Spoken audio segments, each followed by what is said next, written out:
Hello. Oh, I'm so excited to play this game. Hello, hello, hello.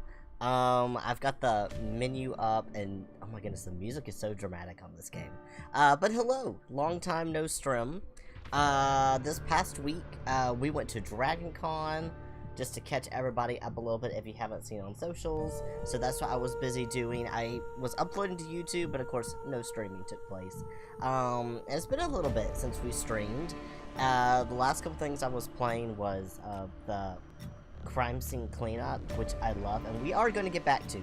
But, update, because I had been telling everyone how this was imminent, and we were so close to getting there. I finally, while we were in Dragon Con, like the first day we were there, I got accepted for the YouTube partner program, so yay! Very excited. My channel over there has just taken off doing the Love and Deep Space stuff.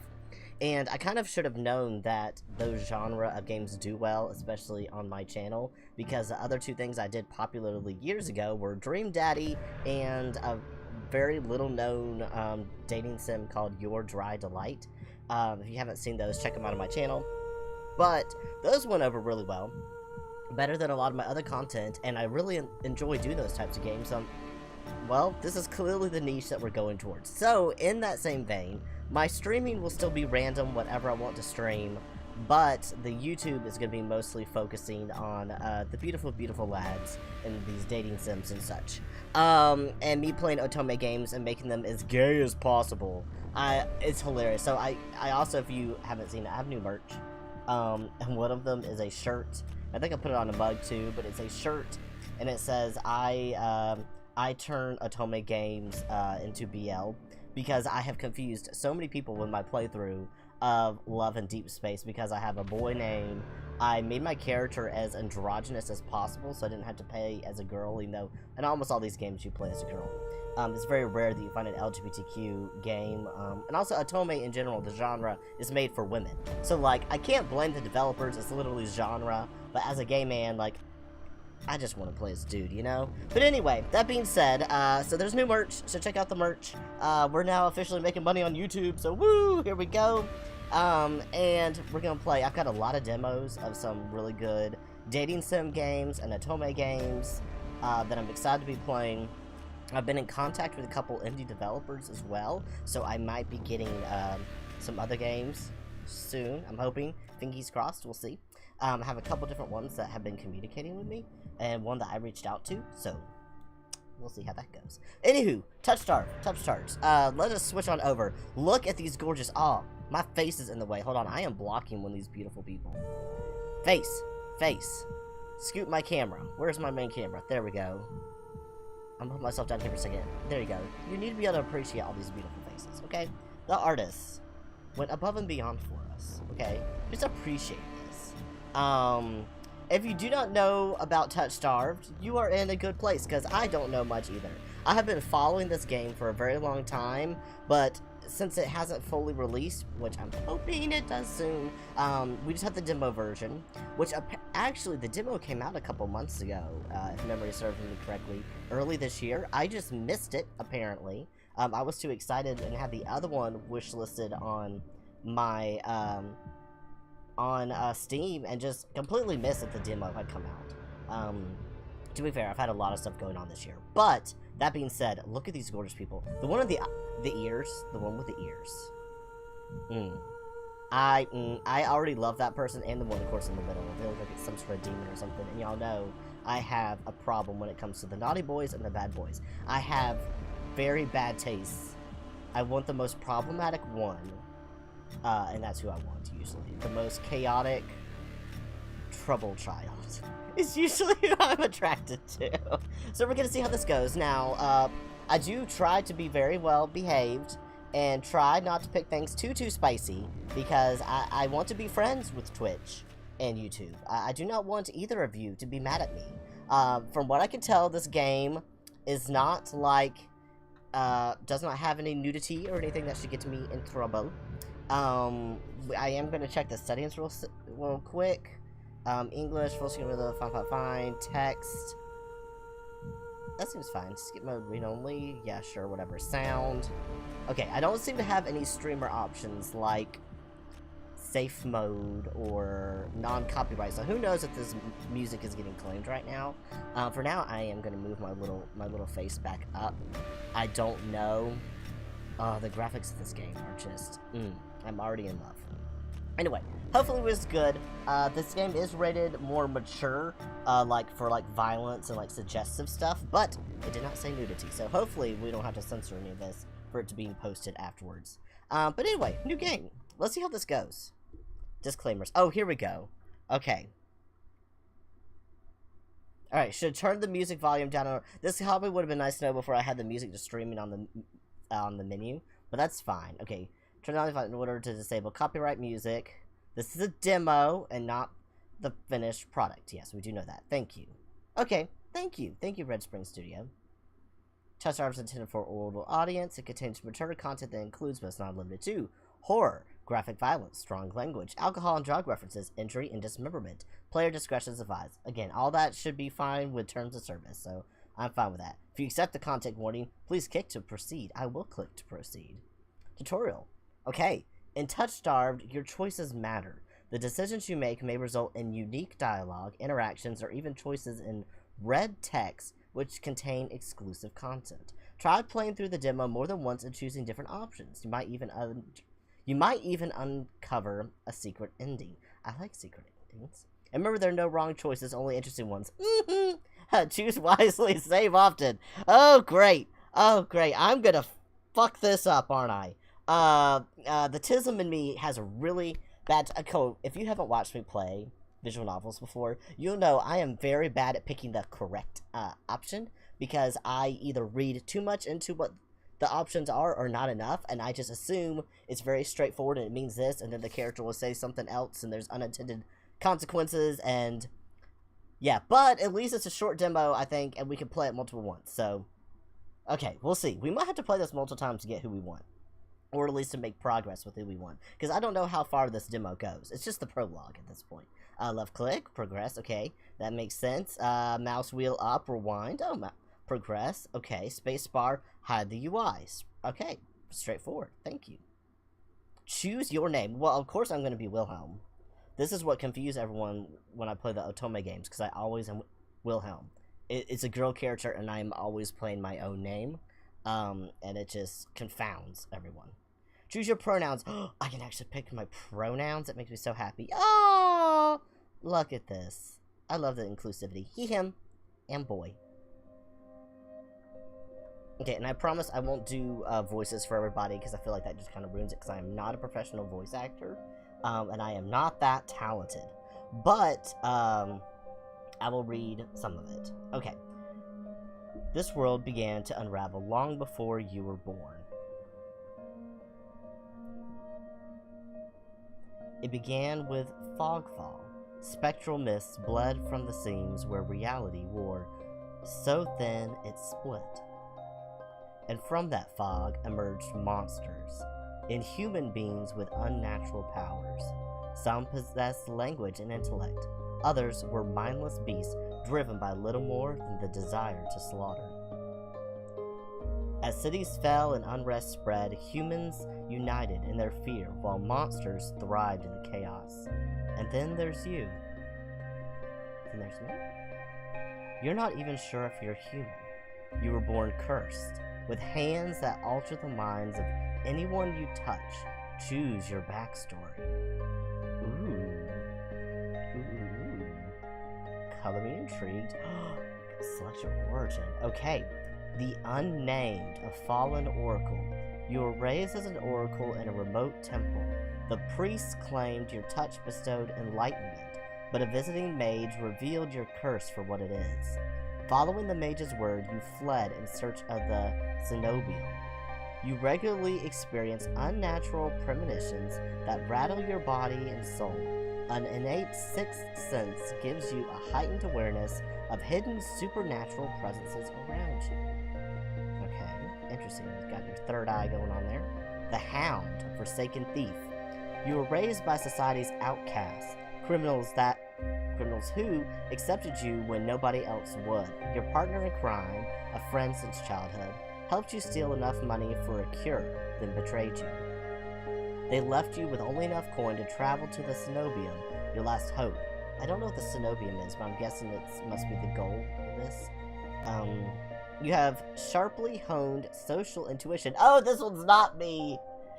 You can survive and even thrive in the violent underbelly of any city, using your experience with the underworld to get ahead. Honestly, I might have to pick this one just because those are skills I lack so much in real life that the game will probably boost my abilities to offset, like, my streetwiseness and your intuition, which I don't have as much of. I might have to go with that one just for that. Okay, Alchemist, an abandoned mage. An exiled Cenobium mage took you in as a child, raising you as her apprentice. She seemed to take pity on your curse, but you discovered that she was cultivating you as a test subject. You fled to the Cenobium seeking a cure. You are an experienced spellcaster with encyclopedic knowledge of alchemy, spellcraft, and history. With a little observation, you can identify the subtle effects of magic. Ooh. I think we're gonna go Hound, just because I'm very curious to see what this will do for me. Alright, so we're going with Hound. Your name is Wilhelm. You selected he/him pronouns. Your backstory is the Hound. Is this correct? Yeah. Yeah, that's me.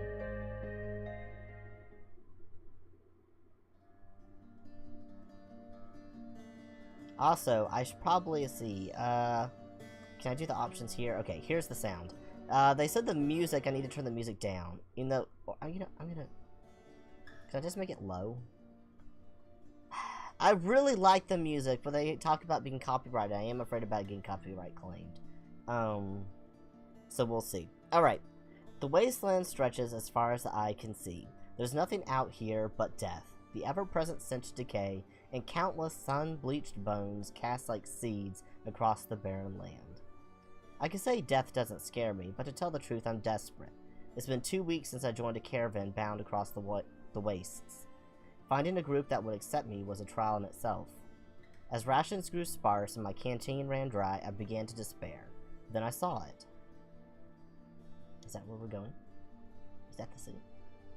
Iridia, the city of knowledge. One of the last bastions of humanity left in the world and home to the famous academy called the Cenobium. So the Cenobium is an academy.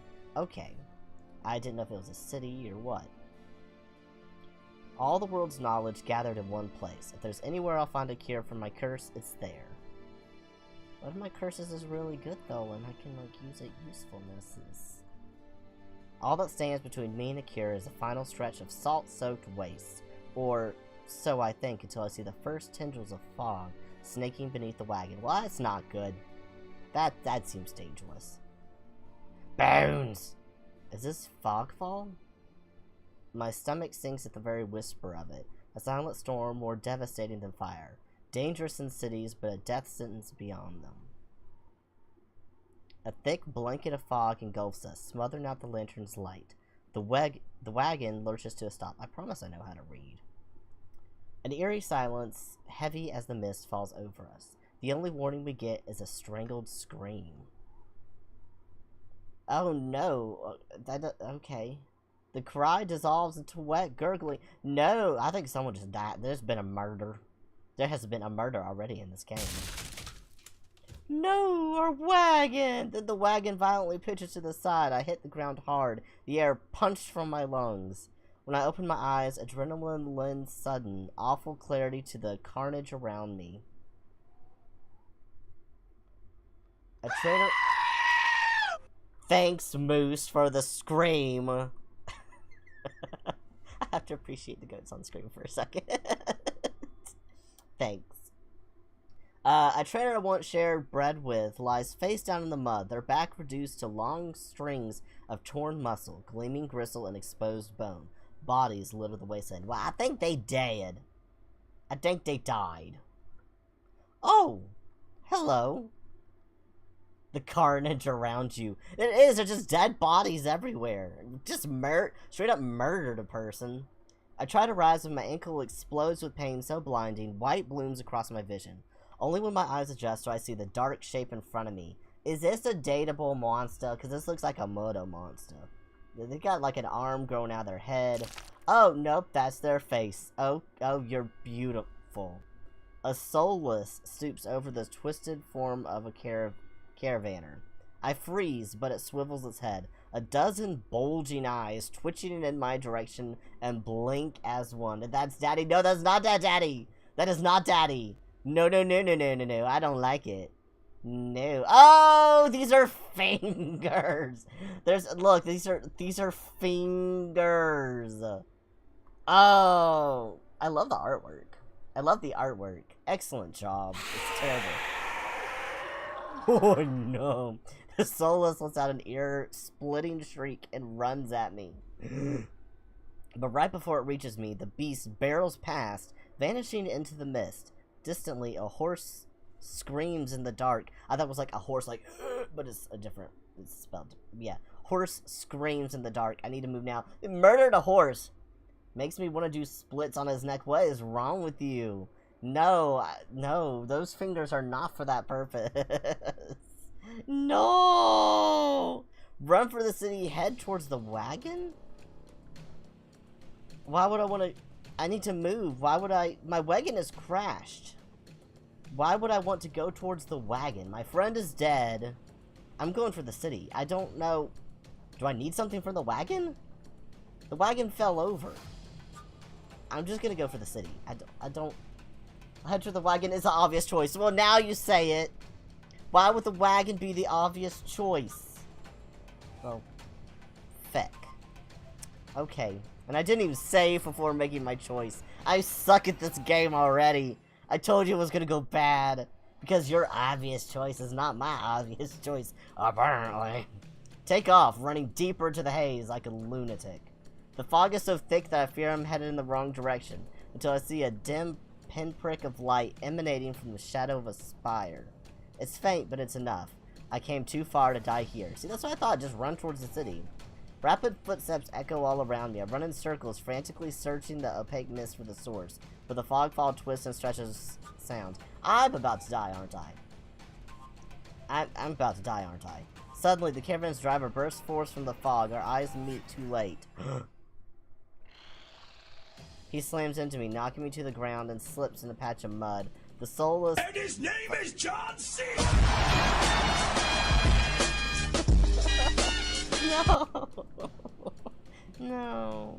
He did John Cena me. The soulless falls on him as soon as he slows. Oh, sacrifice for the greater good. It catches the driver by his throat and rakes his stomach with razor-sharp claws. That man is dead. To be fair, I already thought he was dead. I thought he died when the wagon crashed. So, hey, Fingers McGee. He comes apart like wet paper, spilling intestines and viscera in a steaming tide. Oh my god. We murdered a man. Technically, Eyes McGee did it, but fighting the urge to heave, I claw frantically through the slippery muck for a handhold. I can find some bone. Oh! Oh no. That's, I got squishy. My hand catches on the jagged edge of a rib jutting up from the water. Bandages unfurl around the gouge torn deep into my palm. Bandage? I already had bandages?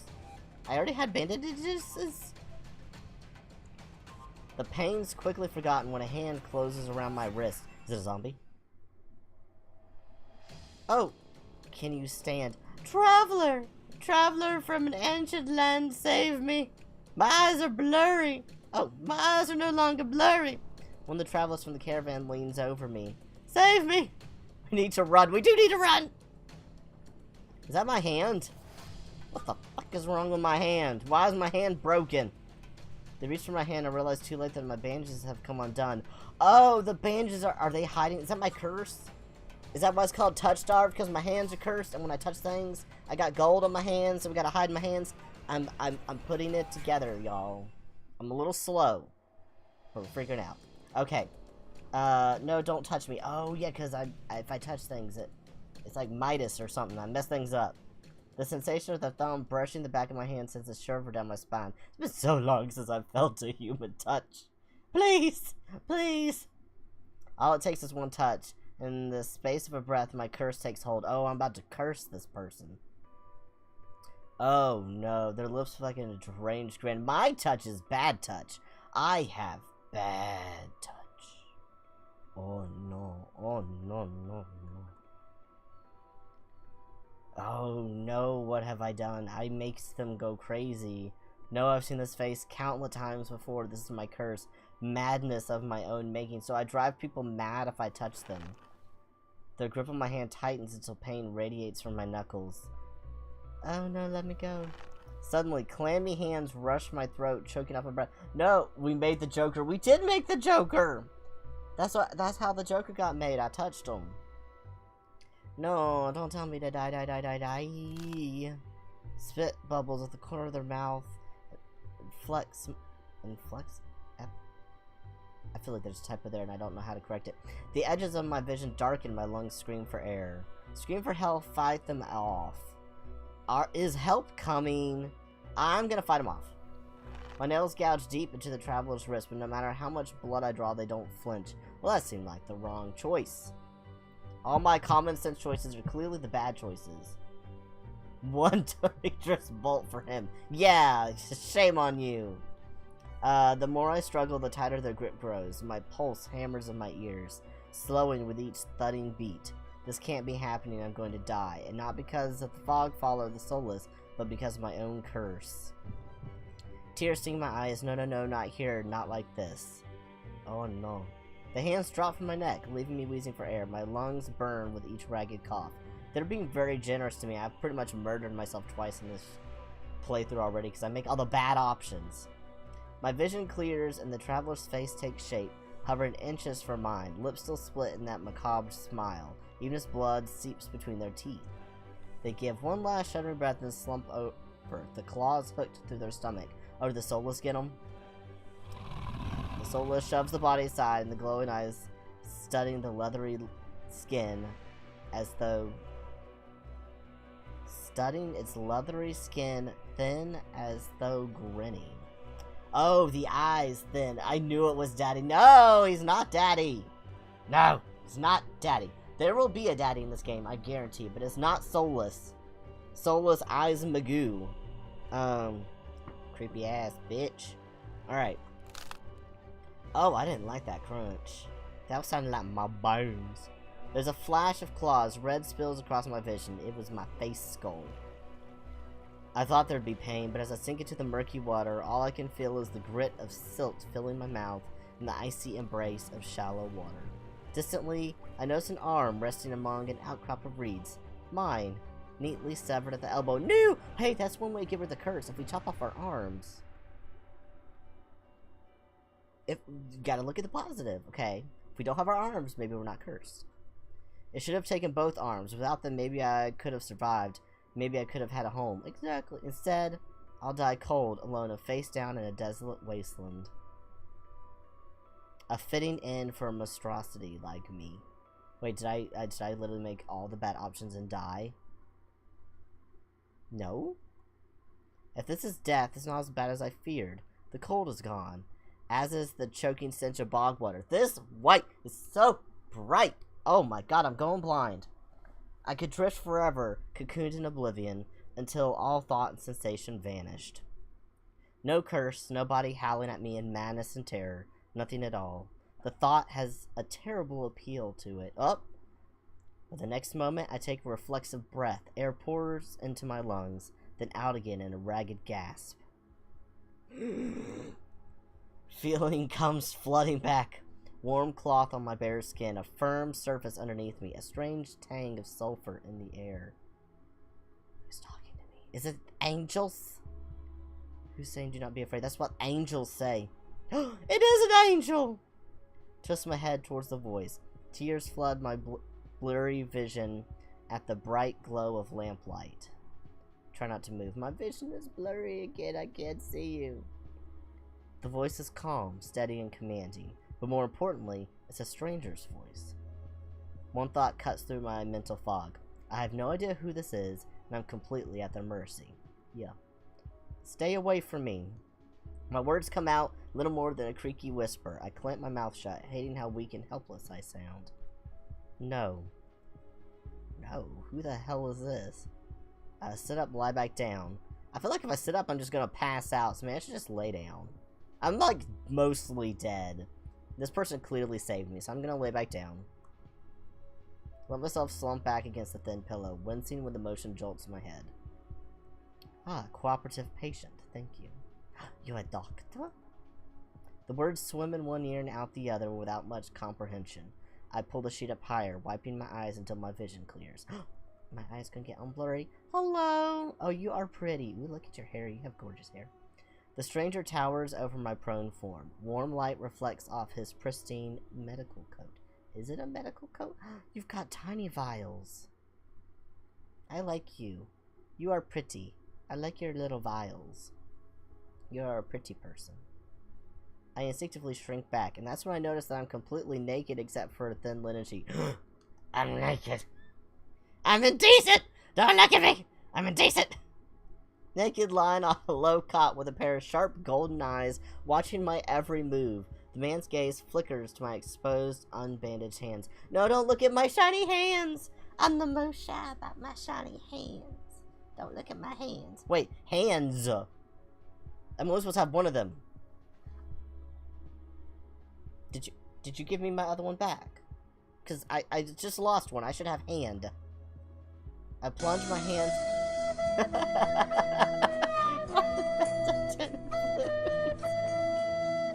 Thank you for the bad Titanic. My goodness.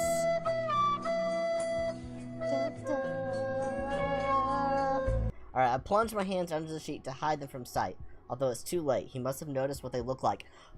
Okay, this seems like the least of the concerns. I was missing an arm. Why do I have my arm back? Why? I feel like you should be freaking out about that. Strange, cursed, inhuman. I brace myself for his inevitable suspicion and disgust. I mean, look at him. Does he really look all human? He's a little too glorious for that. But his expression doesn't even flicker from that courteous smile. He just watches in placid silence. Why can I not speak? Getting tongue-tied because there's pretty people in this game. He just watches in placid silence as I struggle to make sense of my surroundings. Where am I? Who are you? Be calm, you're safe here. Oh, just doctor. You are doctor. Whoever this is, he clearly has no idea who or what I am. I've never been safe anywhere with anyone. The only people I ever trusted betrayed me for a fat purse of coin. I scowl, pulling the sheet protectively around myself. Where are my clothes? The man's golden eyes narrow slightly. A sharp sigh rustles the papers in his hands. That's what annoys him? I see her not to be dissuaded. Yeah, I'm naked. I'm naked, sir. Sir. You have a lot of clothes. Either you have to get naked too, or you have to give me clothes. It's weird when only one of us is naked. Okay? Like, either you gotta either join me or give me clothes. Like, it's gotta be one way or the other. Your clothes were torn to shreds when I found you, but I procured replacements. Where are they? Where are they? With a soft creak, he stands from his chair, giving me a better view of my surroundings. This looks kind of steampunk a little bit. Oh, it's... Ooh. This is an interest... Oh, you can't see it because my head's in the way. Hold on. Alright. That's interesting. It's got letters. This is how you put together a zombie. Clearly. Okay. Boink. Alrighty.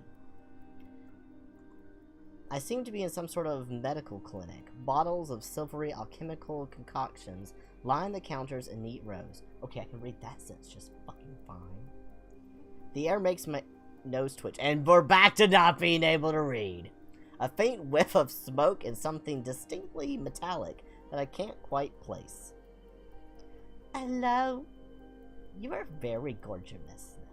You just overall are very pretty and ornate, and I feel like you kind of clink when you walk, though. I'm not sure how I would feel about the clinking on account of I'd have this thing with metal sounds, so I don't know if I would be into that. But you also look like you would probably smell nice. So, yeah. The doctor produces a large, dense bundle of cloth, which he sets at the foot of my cot. He's easily a head taller than most, and I have to crane my neck to look at him. Ooh, Tall Zaddy. Hello. I do like tall people. Thank you. Could you step out? Nah, just say thank you. I should be polite if I can, especially since I don't know who this is, what he can do, or what he wants of me. Exactly, we should be polite. He did save our life, and somehow restore our arm that had fallen off. You're welcome. I will leave you to get dressed. See, look how decent. See, I didn't have to tell him to leave. He's like, I will excuse myself so you can get dressed. Even though he's already seen us naked at this point, but whatever. With a curt nod, he leaves through a narrow door. Bye.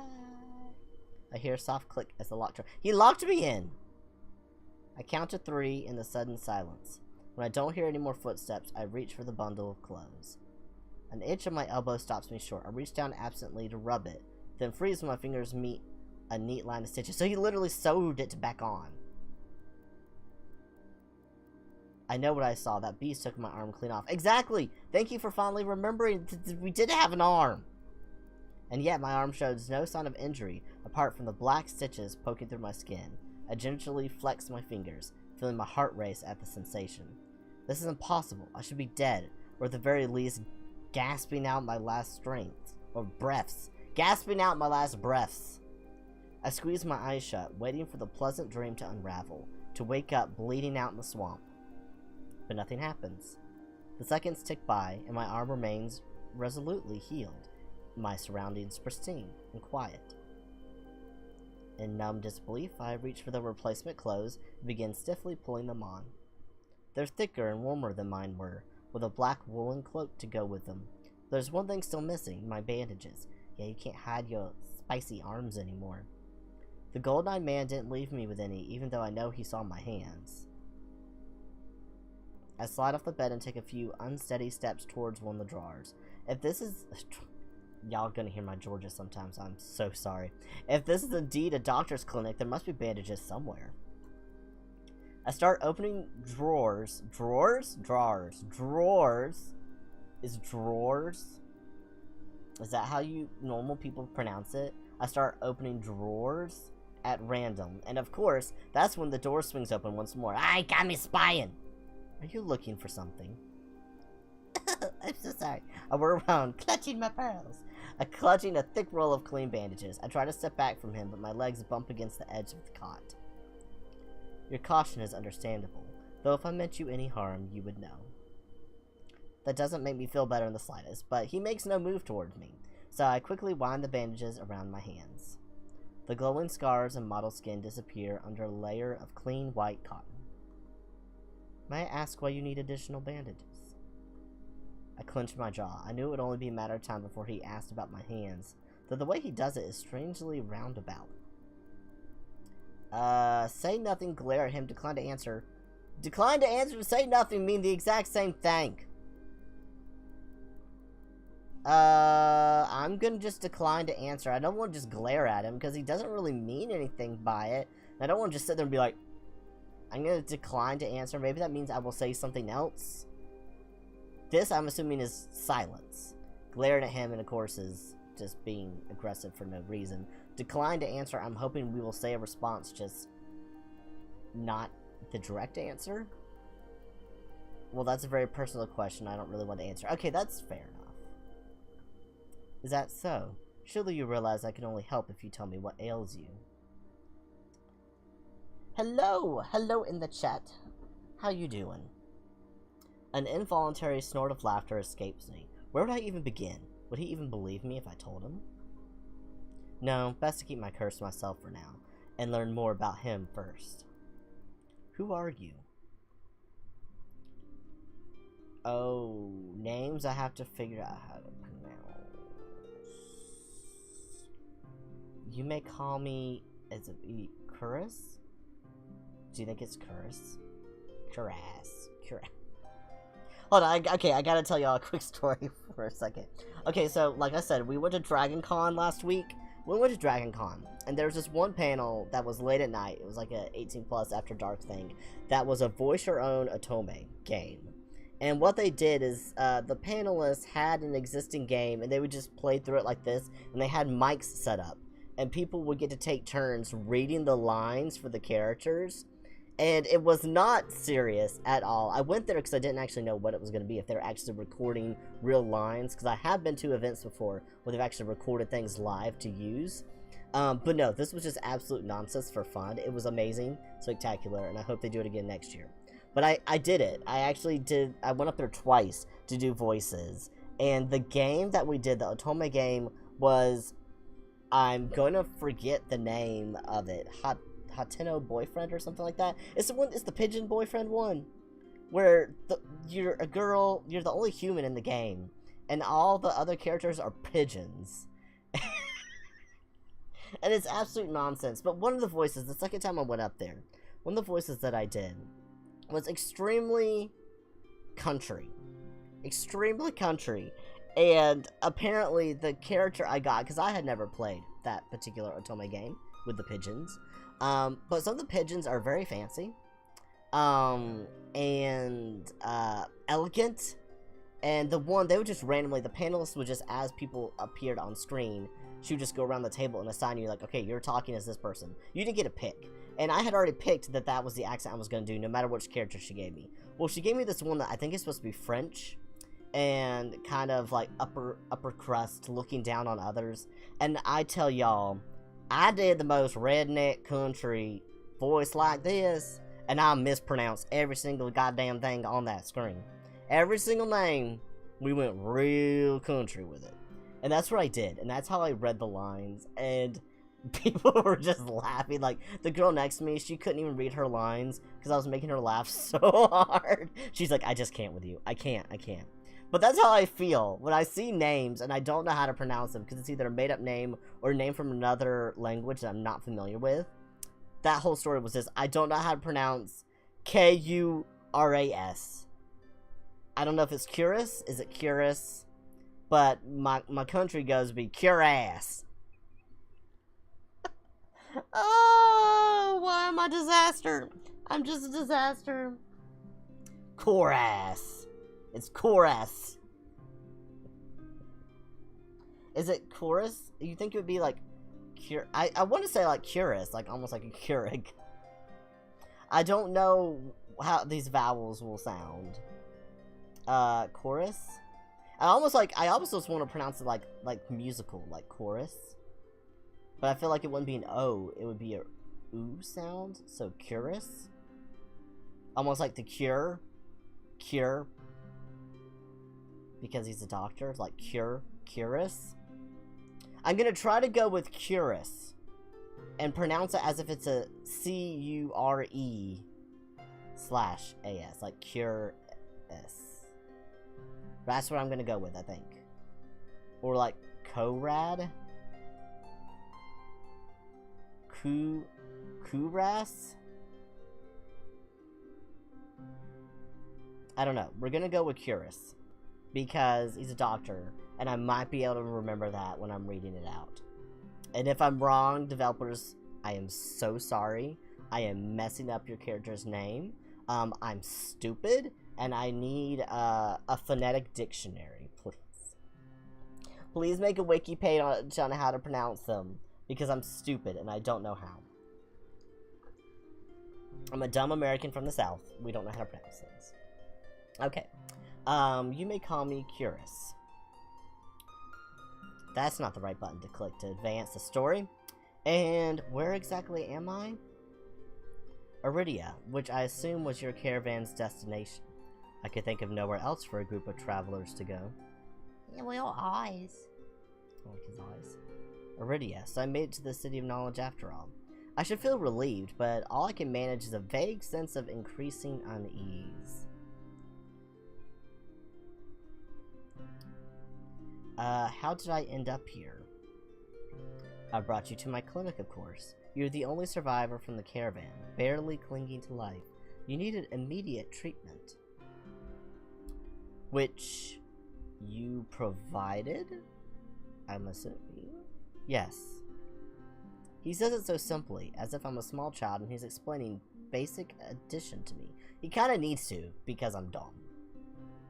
2 peeps as well. Yeah. Oh yeah. By the way, so YouTube and Twitch. You don't always know. I stream to both, so I've got viewers in both Twitch and YouTube right now. So I'm talking to all of you. I have a combined chat, which I don't know if y'all get all the combined chat messages. So if you see me responding to something, it's not you. I'm probably talking to the other chat. So just to not confuse you, I do restream, so I'm streaming to both at the same time. So I have a thing that pulls up both chats, and it combines them into one for me. But I always forget that sometimes the chats are not combined for y'all. So I've got multiple people I'm talking to that you can't always see the other ones. So that's half the time when I'm talking to someone else and you're like, that's not me. I'm talking to other people in the other chat, most likely.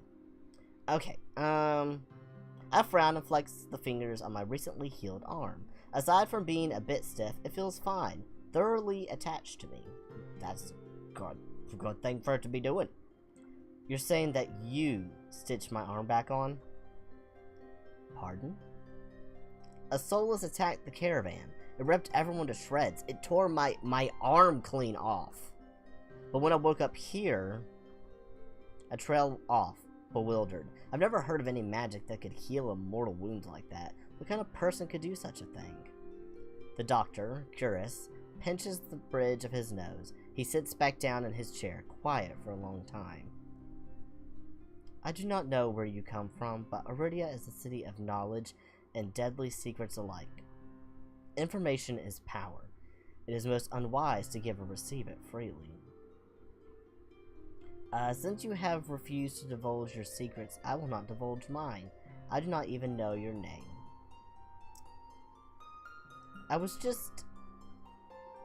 You are new to Iridia, so I will overlook this specific breach of etiquette. However, you should not expect others to extend the same courtesy.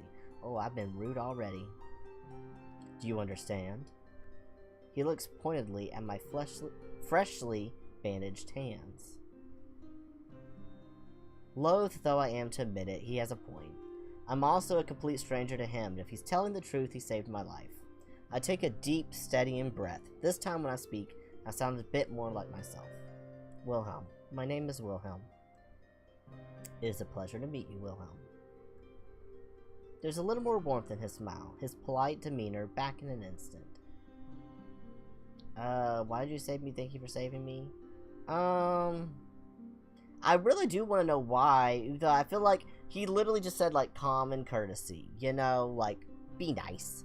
So, thank you for saving me. Thank you for saving my life. I chance a smile in return. Even if he won't explain how he did the impossible, there's no doubt in my mind that I'd be dead if not for Curious. Think nothing of it. I'm not sure if he's just being excessively courteous, but his words only raise more urgent questions. But I have to ask, why did you save me? You don't know me. Okay, I'm glad that it circled back around so I got to still ask that. The question seems to startle Curtis. Oh, he's so surprised. I could hardly leave you to die in the wastes. Assisting those in need is the very essence of a doctor's duty. I've never met a doctor who has handed out free clothes. My fingers find the edge of the cloak. There's a subtle but delicately embroidered pattern around the hem. I try not to think about what kind of price Curious might ask for such well-made clothes. I'm just a poor commoner, after all. No, I suppose not. Forgive my presumption. I rarely come across so fascinating a patient. I blink. What did he just say? I simply meant that few would cling to life so resolutely, or brave such a perilous journey to Iridia. I cannot help being curious about you, Wilhelm. His voice dips to a soft murmur, and he abruptly looks away from me. Are you shy? Are you being shy now? No, he just thinks I'm a medical anomaly. He just thinks, you weird. You weird, I want to experiment on you. What's with your glowing hands? You're pretty curious yourself. I don't know what I say to that. I don't know what to say to that. But is he pretty curious? I mean, he hasn't done anything particularly weird. He did sew my arm on. I'll say you're pretty curious yourself. I'll turn it back around. That seems playful, right? That's not bad. Is this a bad thing to say? I think it's playful. I'm going with it. You're pretty curious yourself. Am I? Oh, I did a smirk. Okay, it was playful. Well, I haven't forgotten about my arm. I wiggle my intact fingers at him. Dish. Fingery. Clearly not. But you haven't asked me for any payment either. I require none from you. Travelers do not have an abundance of coin, and it would be unethical to leave you destitute in a strange place. Well, we're definitely not in America. That answers it right there. I fall silent, unsure what to say to that. Nobody would help a whore like me for free. There has to be some kind of catch or trick, right? Girl just bounced. A loud knock at the front door stops the conversation cold and spares me from having to say anything else. Duty calls. Unfortunately, you're not my only patient today. The knocking grows more insistent, and Curious lets out a tired sigh. Please wait your turn. Though he says it quietly, the clamor on the other side of the door abruptly stops. Do you need anything before you leave, Wilhelm? Oh. Between the soulless attack and my miraculous survival, I'd almost forgotten why I came to Iridia in the first place. I need directions to the Cenobium. The Cenobium? Oh, he didn't like that! Oh, he glared now. Oh, he has angry little eyes now. The look on his face is downright chilly. He pauses, choosing his words with cold deliberation when he speaks again. Whatever you seek, it is very unlikely you will find it there. Oh, he does not like them. The Cenobium's gates open for a precious few visitors. Even if they did, you would not like what you found inside. My heart sinks. Is he saying they came all this way for nothing? Risked life and limb for nothing? No, that can't be.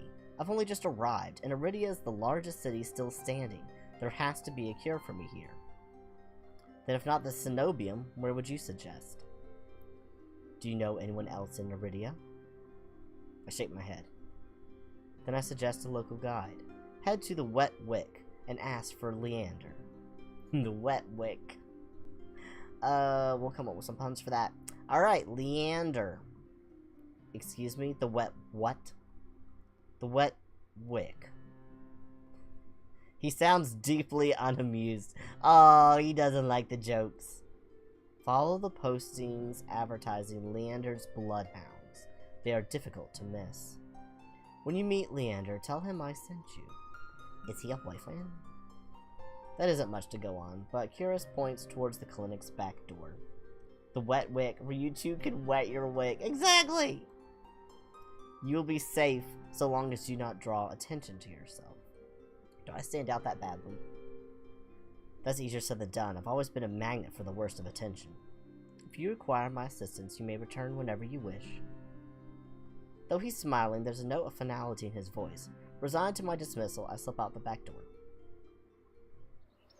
I find myself standing in a narrow and rather gloomy alley. I pull the new cloak up over my nose, stepping over the contents of chamber pots that have been emptied onto the street.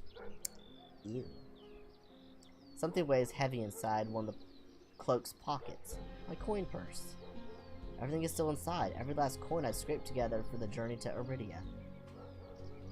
It doesn't even look like it was opened. There were so few coins to begin with, they probably weren't worth stealing. I glanced back at the clinic's closed door. Curious didn't take any payment. He didn't even ask for a future favor. But he also said that in Iridia, secrets are power. Does he expect me to give up mine at some point? That's not exactly a comforting thought. Still, no matter why he did it, Curious gave me a second chance and a lead on where I might find help. Alright.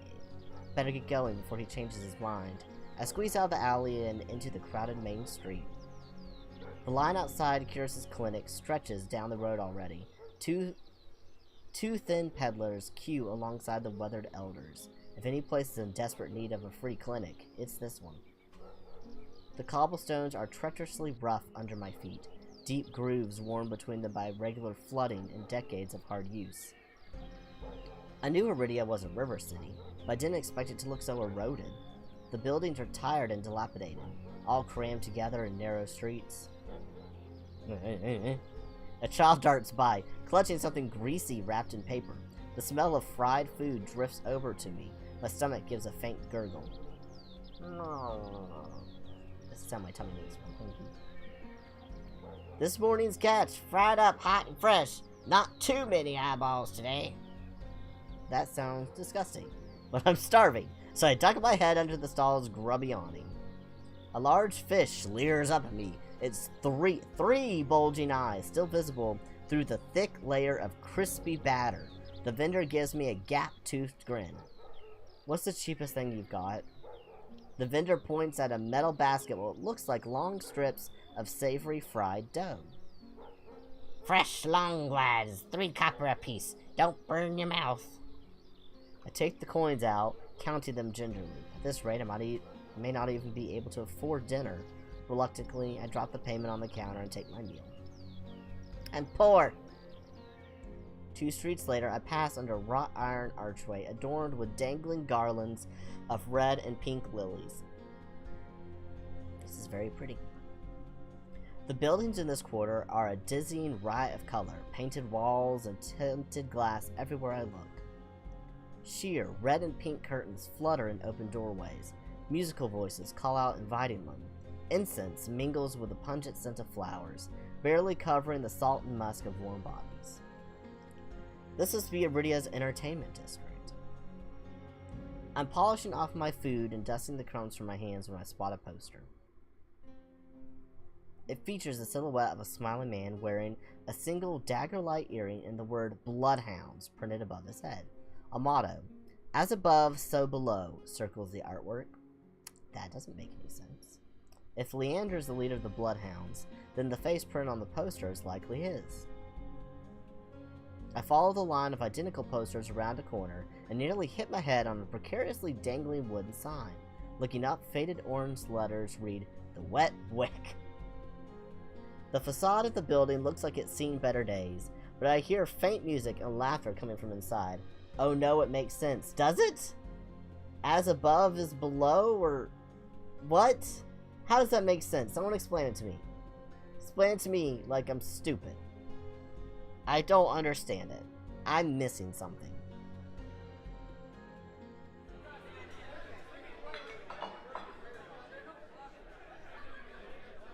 This is pretty. I like the artwork. Good job, artists of this game. I'm gonna stop for more drinks because I'm talking so much. Usually I don't talk this much. Why is this going? Sorry, my computer was doing a thing. Okay. The inside of the bar is a far cry from the abandoned exterior. It's not even midday, yet most of the tables and booths are occupied by a loose assembly of people in matching green cloaks. There's a lot you can tell about a city by its dives. This one seems ordinary enough, even if the uniforms are unusual. A cursory glance doesn't turn up anyone with a dagger-shaped earring. I'm about to head around the counter where the chant rises from the center of the room. Show! Show! Show! Show? There's a show? The remaining green cloaks abandon the bar and their booths to rush towards the center of the room in a sudden torrent. There's no time to move out of the way. I'm caught, swept along in the ale-stenched current. Hey! Rhythmic chanting drowns out my voice. I thrash, throwing out my elbows as the press of bodies grows heavier. My hip knocks into a table. I grip it, holding on tight to steady myself, but the crowd has stilled. The chanting stopped. A pair of gilded boots stride across the tabletop. Oh, is this gonna be Leander? Oh, you fancy. Hold on, I want to see. Zoom out. Zoom out. I mean, I'm getting a really nice view of something. But I do see the dagger earring. Seriously, you dogs again? Scattered laughter and cheers rise from the audience. I drag my eyes upward. Oh, hello. A well-dressed man stands on the table in front of me, his broad shoulders framed by the thick lapels of a trench coat. This must be Leander with his dagger earring. This really is the last time, all right? This time when he speaks, the audience falls silent, as though bewitched by his magnetic presence or rich, low voice. But nothing is as captivating as his smile. He beams at the crowd around him, a performer on his makeshift stage. Don't blink or you'll miss it. He laughs, and the dagger-shaped earring dangling from his left ear catches the light in the flash of gold. You would see my found Leander. He raises his hand above the audience and snaps. A flash of pale green light Real magic, no ordinary stage trick, blinds me. Yep. Oh, flowers. As the brilliance ebbs, my gaze refocuses on the mage towering above me. He flicks his wrist, and the magic spiraling around him coalesces. A delicate flower stem sprouts from between his pinched fingers. One by one, glowing lily petals spring forth. With a flourish, the mage presents the conjured flowers. The audience bursts into clapping and cheers. A genuine magic show was the last thing I expected from a place called the Wet Wick. No, it's magical. It's a magical place. Leander plucks the iridescent bouquet out of the air and turns in a slow circle, giving his audience a good look. Oh, he's gonna give it somebody! Now, who could use some good luck? Eager onlookers scoot closer to the table. Some reach for the lilies, while others whistle and call Leander's name. But his cool green eyes slide right over them, locking on me instead. No, not me. I haven't decided if I like you yet or not. How about you? My chest tightens. Every person gathered turns to stare at me. I'm gonna take them. Like, I'm not gonna say no. I need the good luck too, especially if it is good luck, and I'm here literally to see you. But, I haven't decided if you're gonna be my favorite yet or not. Take the flowers. I reach out, all too aware of the way my fingers tremble as I carefully take the flowers from them. There's no weight to them, only a faint warmth that radiates from the stems. That's because they're magic. As soon as the flowers leave Leander's hand, their light dims. They fade away in a shower of opalescent light. To my surprise, Leander laughs under his breath. That's the problem with flowers. They don't last long, but they leave an impression, right? He kind of looks like Leon from Resident Evil. It's the hair. He grins at me, and I find myself smiling back. I'm easily distracted. Leander steps off the table, dropping among the excited crowd with an audible clink. Alright, bloodhounds, get back to your drinks. Show's over. The green cloaks disperse at his command, returning to their tables and booths. Before I can make my way towards Leander, his eyes find me. He gives me a friendly wave, then beckons me over to the crowded counter. I manage to squeeze beside him, but there is so little room that his broad shoulders presses against mine. I tense, but he doesn't seem to mind at all. He clearly doesn't believe in personal space. Is this your first time in Iridia?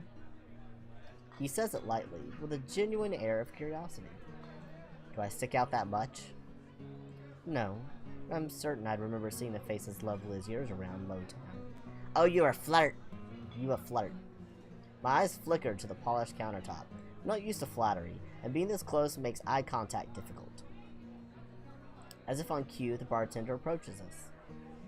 What can I get you? Surprise me and add anything my friend wants to my tab. Wasn't expecting the generosity, but I have to admit, I do feel a little thirsty after all that fried dough. I'll have what he's having, water's good. Oh, okay. Why do I oddly want to save now? Save. Okay. I'm gonna say I'll have what he's having, but I do no, wait, I probably should keep my wits about me. Oh, but what if he is this the fun option? But what if it's also the I get smashed option and make bad decisions later? I'll say, well, I'll have what he's having. If this turns out bad, I did save. I'll have what he's having. While the bartender leaves to fix our drinks, Leander leans his elbows on the counter. I'm close enough to notice the purple shadow under his lower lids. Purple shadow? You mean just the dark circles under his eyes from lack of sleep? Or are you talking about, like, eye makeup? His eyes wander over me in return, but when they lock on my bandaged hands, a sour taste rises in my throat. Here come the questions. So, what brings you to the Wick? Curious sent me. He pushes his hair back from his forehead, but it immediately falls right back into place. Don't give me that pouty look. Curious told me to say that. Okay, if you and your boyfriend are having a fight, like, that's not my problem. I'm just doing what I was told to do. Okay. So, it's about work. The bartender returns with a pair of glasses filled with what I can only assume is beer. Raise my glass and give it an experimental sniff. The smell is faintly yeasty, but with an undercurrent I can't quite place. I just think beer stinks. Like, I don't drink it, but when I've been around people who do drink it, to me it does not smell good. It does not have a good sniff. Also, where I'm from, it ain't nice beers that I've been around. Okay, it's not nice ones. It's not anything fancy. But I'm just imagining that smell now. A quick sip confirms my worst suspicion. It's awful. Oh, that's what I'm just saying. Like, somehow briny and sour in a way that reminds me of pickles. Is pickle beer. Oh, they're using pickle vinegar. They use pickle vinegar beer. Oh, that sounds disgusting. Disgusting. But any thought of complaining dies the moment I look up and see Leander taking a deep swig from his glass. He lets out a satisfied breath. Ah, his breath must smell like that. Nasty. How can I be of assistance? Ah, Leander, I don't know about you, my man. I need to get up to the Cenobium. Everyone hates that place. As soon as I say it, everyone gives me a look. Why? What's this with this? As soon as the word Cenobium leaves my mouth, the entire ball files something. Maybe I should have whispered that. I think I said the quiet part loud. Bloodhounds twist around in their seats to gawk openly. Finally, an especially drunk one speaks up. How are you bringing up the Cenobium in here? Throw him out. This is Bloodhound territory. Apparently they don't like him. The vitriol catches me off guard. From the angry looks thrown my way, it's clear I've broken some unspoken rule by just mentioning the Cenobium. When I glance at Leander, he's drinking, as though he hasn't noticed the uproar. Only when he catches me looking does he lower his glass. For the love of... He drags a hand down his face. Hey, keep it down, will ya? This is business. I tense, expecting an argument, but the outspoken bloodhounds silently return to their drinks. Only a handful continue to watch me warily. Sorry about them. The Cenobium's a bit of a touchy subject in these parts. Mixing enough drinks and, well, you saw. How about we continue this outside? When I give him a terse nod, he pushes away from the bar counter. Why does it look like day out here but night inside? I follow Leander to an alleyway tucked behind the wet wick, where layers of frayed bloodhound posters have been plastered to the walls. Seeing them side by side, the resemblance between Leander and his likeness on the posters is impressive. Curious didn't send you for help with the Cenobium, did he? From the look he gives me, he already knows the answer. I glance away. No, he didn't. He suggested I find an alternative. Yet here you are, asking about them anyway. What do you need the Cenobium for? I don't want to tell him about my curse. The less people know about my capabilities, the better. Thankfully, Leander takes my reluctant silence as an answer. Well, I see you're already aware of the city's currency. Information's worth its weight in gold here. Curious told you the truth. The Cenobium's dangerous. Get on their bad side and they'll imprison you if you're lucky, or torture you if you're not. But the Cenobium's supposed to be a place of learning, a sanctuary. The Cenobium has always been heralded as the last bastion of human knowledge, a shining beacon of hope in a world steeped in nightmares. If any place held answers, it would be the Cenobium. That's why I came here. That's what they want you to think, but things that seem too good to be true are often just that. Such a simple statement, and yet it leaves me reeling. If it's true, if I staked everything on a lie, then what now? Leander clears his throat. But as I always say, there's solutions to every problem, and alternatives to every solution. He clasps his hands and turns to me with a brilliant smile. That's why Curious pointed you to the Bloodhounds. Let us help you, whether it's hunting soulless, finding people, or recovering stolen valuables. We can do it all, and free of charge. I'm shaking my head before he's even finished his practice speech. My patience is wearing dangerously thin. Listen, I appreciate the offer, but my problem can't be solved by a group of good Samaritans. To my chagrin, Leander nods slowly. Then your problem must be fairly serious. And if the cenobium's your first choice, you're searching for a magical solution, aren't you? When my eyes widen, he nods along, as though he suspected all along. I'd be happy to help you out. That is, if you tell me what ails you. Leander might not work for the cenobium, but he is a mage, and a powerful one at that if his demonstration earlier is any indication. I'm silent, plagued by indecision. I don't know if I can trust him, but it's not like I have any alternatives. I hate to admit it, but this could be my only path forward. My confession comes out in a pained whisper. I'm cursed. Cursed? Oh, now I'm very curious. What kind of curse? Something ancestral or more recent? He looks me up and down, taking in my face, my eyes, and finally my hands. It's your hands, isn't it? I'll wait until I'm certain my voice will remain steady before answering. My touch is dangerous. It changes people. Hurts them. Before I've even finished, Leander begins taking his glove off. He tugs his left hand free and flexes his fingers. Let's see it. He offers me his hand, and a prismatic flash of magic ripples across his palm, but I'm already shrinking backwards. I can't. I don't care how confident Leander is. I can't bring myself to hurt him, to see his kind face twist into a mask of madness. Believe me, this isn't an ordinary curse. I'll be fine. Perhaps where you come from, your affliction was strange and one of a kind. Just spend a year in this city, you'll see 1,000 curses and thrice as many curses. Thrice as many cures. Do you really think Curious would send you here if I couldn't handle it? How should I know? I only met him today. I'm as good as any mage in the cenobium. Better even. If they can help, so can I. You don't know what you're asking me. I'm asking you to trust me. I look from Leander's outstretched hand to his confident smile. Then, with a short breath, I begin unwinding the bandages from my hand. Fine, but if you lose control, don't say I didn't warn you. You can tie me up first if it makes you feel better. Oh, look at his blush! Oh, he's so cute! With each joint I expose, I grow more and more certain that this is a terrible idea. This is a terrible idea. Ready when you are.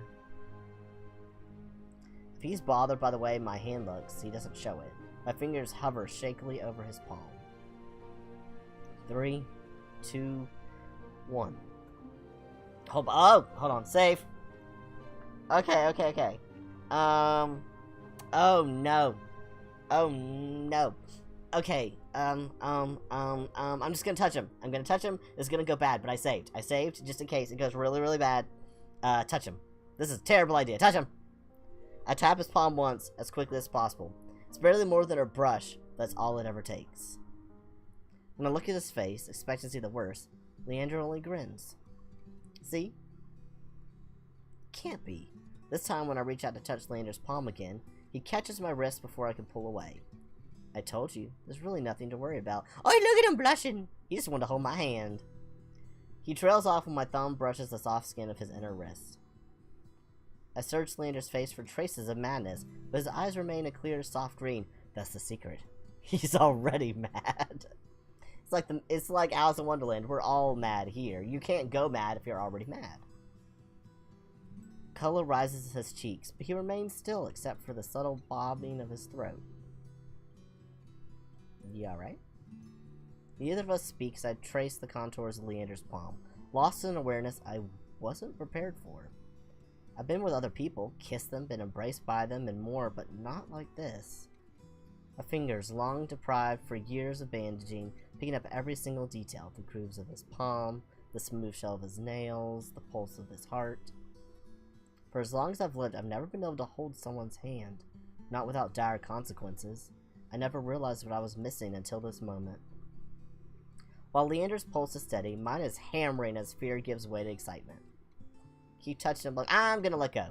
That was enough. That was enough. Well, we're gonna let him go. I draw my hand back to take a steadying breath. My head feels as though it's stuffed with cotton. Habit alone guides me through the motions of rewrapping my hand, although my fingers tremble too much for the bandages to lie flat. I can't believe that worked. May I ask your name? I'm Wilhelm. You're right to hide this from me, Wilhelm. That curse of yours, it's unlike anything I've ever dealt with. I could tell you're discreet, but you best not go showing that off to anyone else. I didn't plan on it. Are you staying in Lowtown? I pause. Room and board was something I hadn't yet considered. I don't know. Let's get you properly settled then. Okay. Back at the bar we go. The Wet Wake is noticeably quieter. Without their leader, most of the bloodhounds have dispersed, or in a few cases, fallen asleep beside their drinks. Got any rooms left, or did my lot grab them all to sleep it off?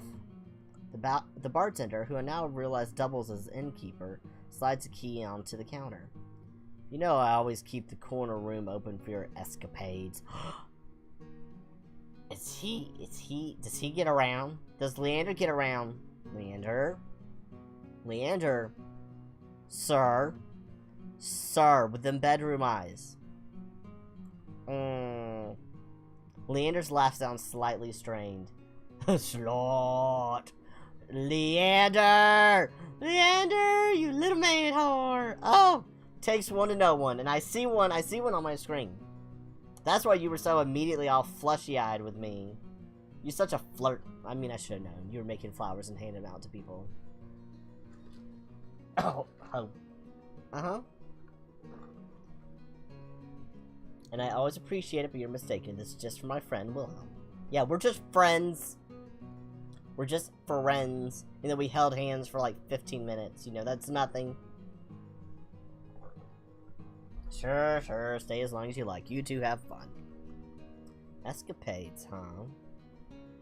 Leander clears his throat, then holds a key out to me. But I hesitate. My coin purse barely holds enough for today's worth of meals, let alone a room. How much do I owe you? Nothing. Bloodhound rates. My treat since you shared your secret. Food, drink, warm bed, anything you need. I'm suspicious of all this kind-heartedness free stuff people are giving me. It's sus. It's extremely sus. Carefully, I take the key from him. It's small, but weighs heavy in my palm. I never expected to have a warm bed in Iridia, let alone free meals. I planned to steal whatever I needed to get by, no matter how dangerous. Thank you. Go explore, Willem. You'll find many roads in Iridia, each leading to different answers. But if you need a reprieve from what haunts you, come find me. Just be careful. I nod, taking one last look at the gleaming bronze key before tucking it into my pocket of my cloak for safekeeping. Oh, I just died on air. I breathed wrong. Okay, I'm fine. Leander gives me one last friendly wave before I depart. Okay. Bye. Bye, Leander. Where am I going now? I gotta go meet the other people. There's 5 people in this game. We've met 2. The air clings, sodden and heavy. Oh, my goodness. Sorry, y'all. The air clings, sodden and heavy. Without the morning crowd, the sunless streets look barren and bleak. Even the peddlers are long gone. Only a pair of crows remain quibbling over a stale crust in a gutter. I feel a ridiculous pang of envy. At least they've got a reason to fight. I've never felt so lost. Curus and Leander both made it clear that the cenobium can't be trusted. But I came so far, endured so much. I need to see the cenobium for myself, if only to satisfy my curiosity. I should have asked someone at the bar for directions before leaving. To be fair, I don't think they would have told me. Oh?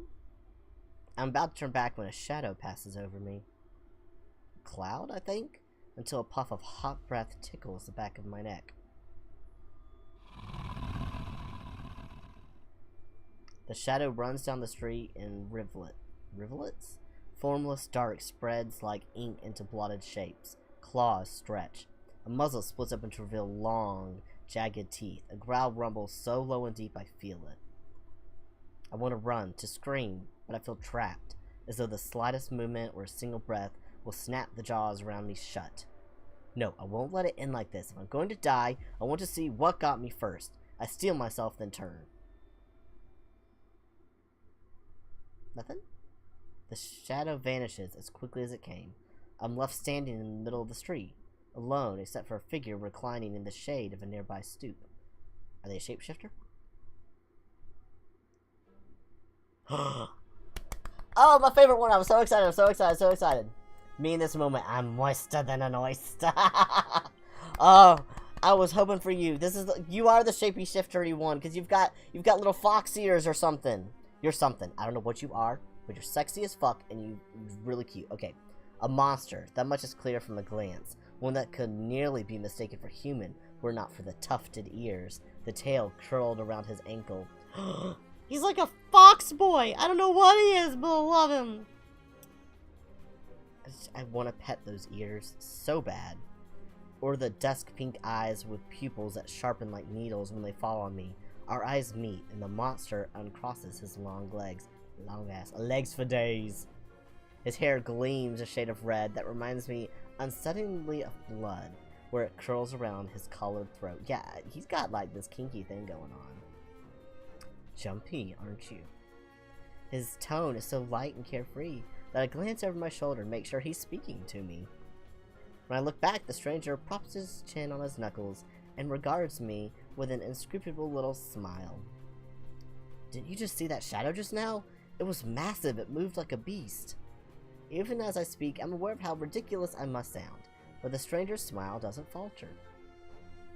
The only beasts I've seen are the weak, drooling regulars, though this did catch my eye. He stole my key! With a flourish of his hand, my in-room key appears dangling from his finger. Hold on. What's this little bit down here? Is this his naked thigh? Is this a naked thigh I see? Is this naked? Excuse me. I want to touch it. With a flourish of his hand, my in-room key appears dangling. Yes. It turns on its chain, glittering when it catches light. Little thief. My hands fly to my cloak's pocket, and sure enough, I find him flat. He stole my money, too! Crixus' figure, beckoning. I've already taken 2 steps forward before some stifled instinct stops me. Something feels wrong. No, it feels right. Keep going. I'm still on the edge, thrumming with so much adrenaline, that the stranger's shadow flickers at the edges of my vision. Just like some sheer things. I'm just very distracted by you visually. You have a lot going on, okay? You have so much going on. Y'all don't need the eye pointers. I take my pointer where my eyes go, so y'all see exactly. That's like those eye. That's no adrenaline you feel, boo. Yeah, I know, right? That ain't adrenaline. It's is what you feel. I always attract the worst kind of attention, but I can't get rattled now. Who said that's my key? Where did you find it? I know where I'm in my pocket. In my pocket. Who said that's my key? We know it's my key, and we know it. These are stupid options. These are stupid options. This isn't what I want to say. I'm gonna say, where did you? I better save.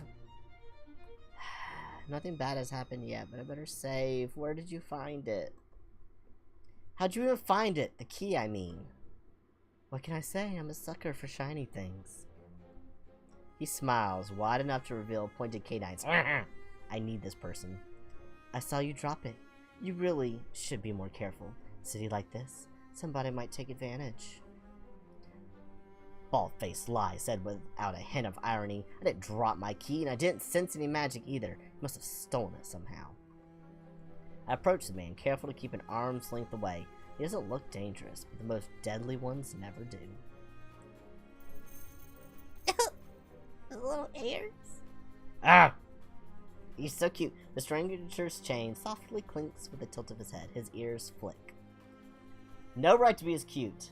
We wish to be taken advantage of. Yes. Keeping your distance. So I figure out how you managed to rob me? Yeah, I am.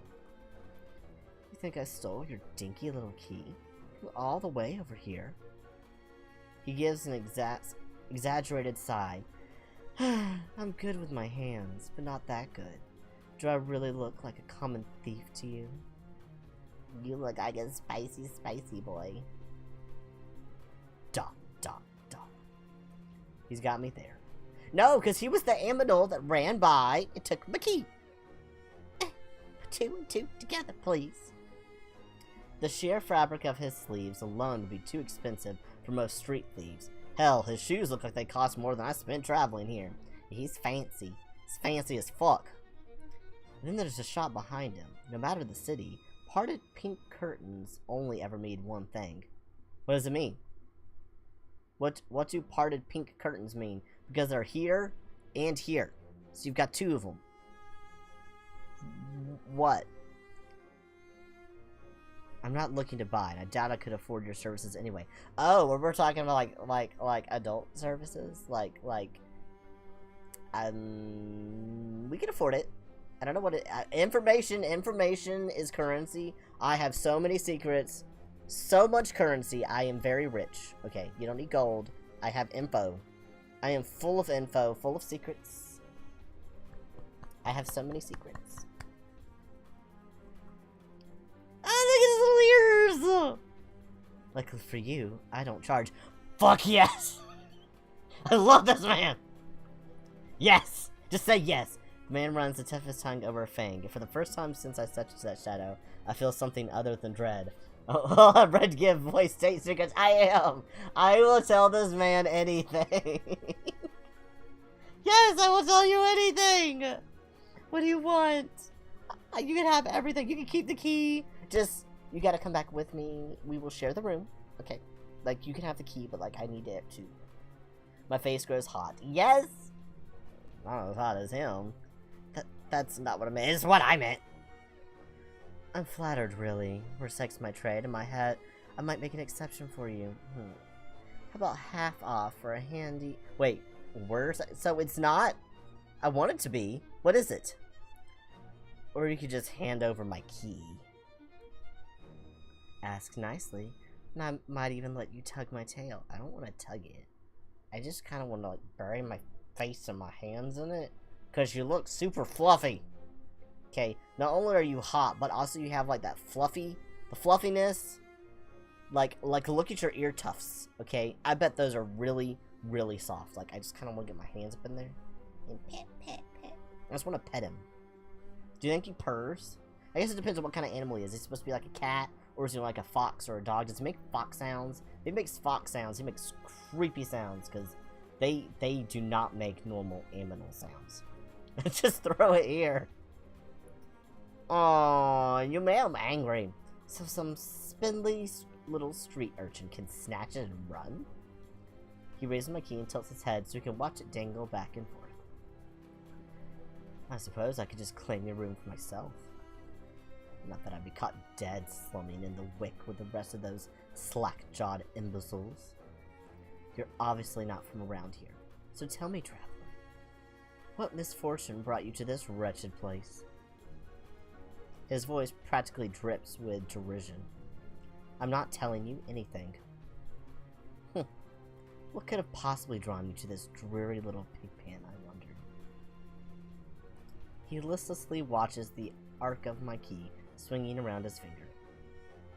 The weather's shit, the food's dreck, and there's entirely too many monsters for a human to feel safe. Unless... Oh, look how cute he is! Dagger's sharp eyes flick towards me. They gleam with amusement. Unless you're just dying to consort with monsters. But now my embarrassment has worn away, leaving simmering impatience in its place. If this is a shakedown, it's the most frustrating one I've ever experienced. Turn it down, flirt back. Oh, we're going to flirt back. Why is this even an option? We're going to flirt back. How did you know that I spent all my money, starved and nearly died in a swamp, just so I could crawl into bed with the first thirsty monster I saw? That earns me a burst of breathy laughter. He gazes at me under his dark lashes. Aren't you funny? This bitch is edging us with a shakedown. He is. He is. He's just trying to steal my stuff. But because he's hot, like... Could you be any more obvious? I've been told subtlety is not my strength. So, your place or mine? I'd invite you if I had my key. If only I had my key, then I might be able to invite you up. His languid gazes glides from me to the key in his hand and back. Come, take my hand and we'll go together. Yes, we will. The more he flirts, and the more convinced I become that this is some kind of trap. No matter how innocent monsters look, they always have tricks up their sleeves. I mean, he already stole your key. Like, when we're already poor, all we owned was like 2 coins and a key. Like, he can't really steal much more from us. Something tells me that this one's more dangerous than he lets on, even if he has a lovely laugh. He's got more than a lovely laugh. I don't know what you want or why you're messing with me. But I'm not coming any closer until I know you aren't going to attack or bite. What if we want him to? I'm just putting that out there. You know. Okay. I won't bite hard unless you beg me. Yes! No matter what I say, he finds a way to twist my words into innuendo. That's why he's my favorite. I knew he was going to be my favorite. I knew nothing about this game before. And I saw just images of him, and I was like, this is going to be a great game. I saw him, and I'm like, he's going to be my favorite. This man's about to steal way more than a key and 2 coins. He can have whatever he wants. It's not stealing if I just give it, okay? Alright, he might have stolen my key and my money, because I didn't give that to him. But anything else he can have. Even when I'm silent, he goes on as though we're having a conversation, not a standoff. Do you like dancing? There's a traveling troupe performing in Hightown tonight. Their ludist is utterly exquisite, truly a performance to die for. There's life in this dreadful place, if you know where to look. You sound like you know the city well. The man's gaze flickers from me to the key dangling from his finger. Naturally, this dump was little more than a miserable little smear when I first arrived. Hightown, Lowtown, I know Iridia like the back of my hand. What about Cenobium? Do you know where that is? Everybody gets angry. Everybody gets angry when I mention I not even made my baby mad. Oh no, Moose added a quote. Why does it say added quote 0? Have we added... What? Did we lose our other quotes? Quote added, it's not stealing if I just give it will and being a slut. Shut up. Although accurate. His smile vanishes. Surely you've seen it, that absurdly large tower, looming over the rest. It's a little hard to miss. It must be that spire I noticed when I first caught sight of Iridia. The Cenobium's overrated. Forget about it. I can show you things those stuffy boars in their limp dick tower couldn't even dream of. I've already got plans. Oh, have you some pressing matters at the Cenobium? Lunch dates with librarians? Tea time with the most esteemed abbess? That's my business. What's it matter to you? Square my shoulders, and the amusement bleeds out of him. Your loss. The stranger, finally bored of his tedious game, extends his hand towards me. The key rests on his palm, neatly dividing skin and leather. When he makes no other move, I reach for the key, but as soon as my fingers graze smooth brass, his hand springs shut around my elbow. Hey. Hello. You're all close now. He yanks me down and I stagger, my soul slipping on the steps. For a sick moment, I fear my bandages will unravel under his touch, but he's careful not to disturb them, even as his fingers dig into my arm. I knew I smelled blood. You reek of death in the road. Oh, his eyes changed. And that fucking doctor.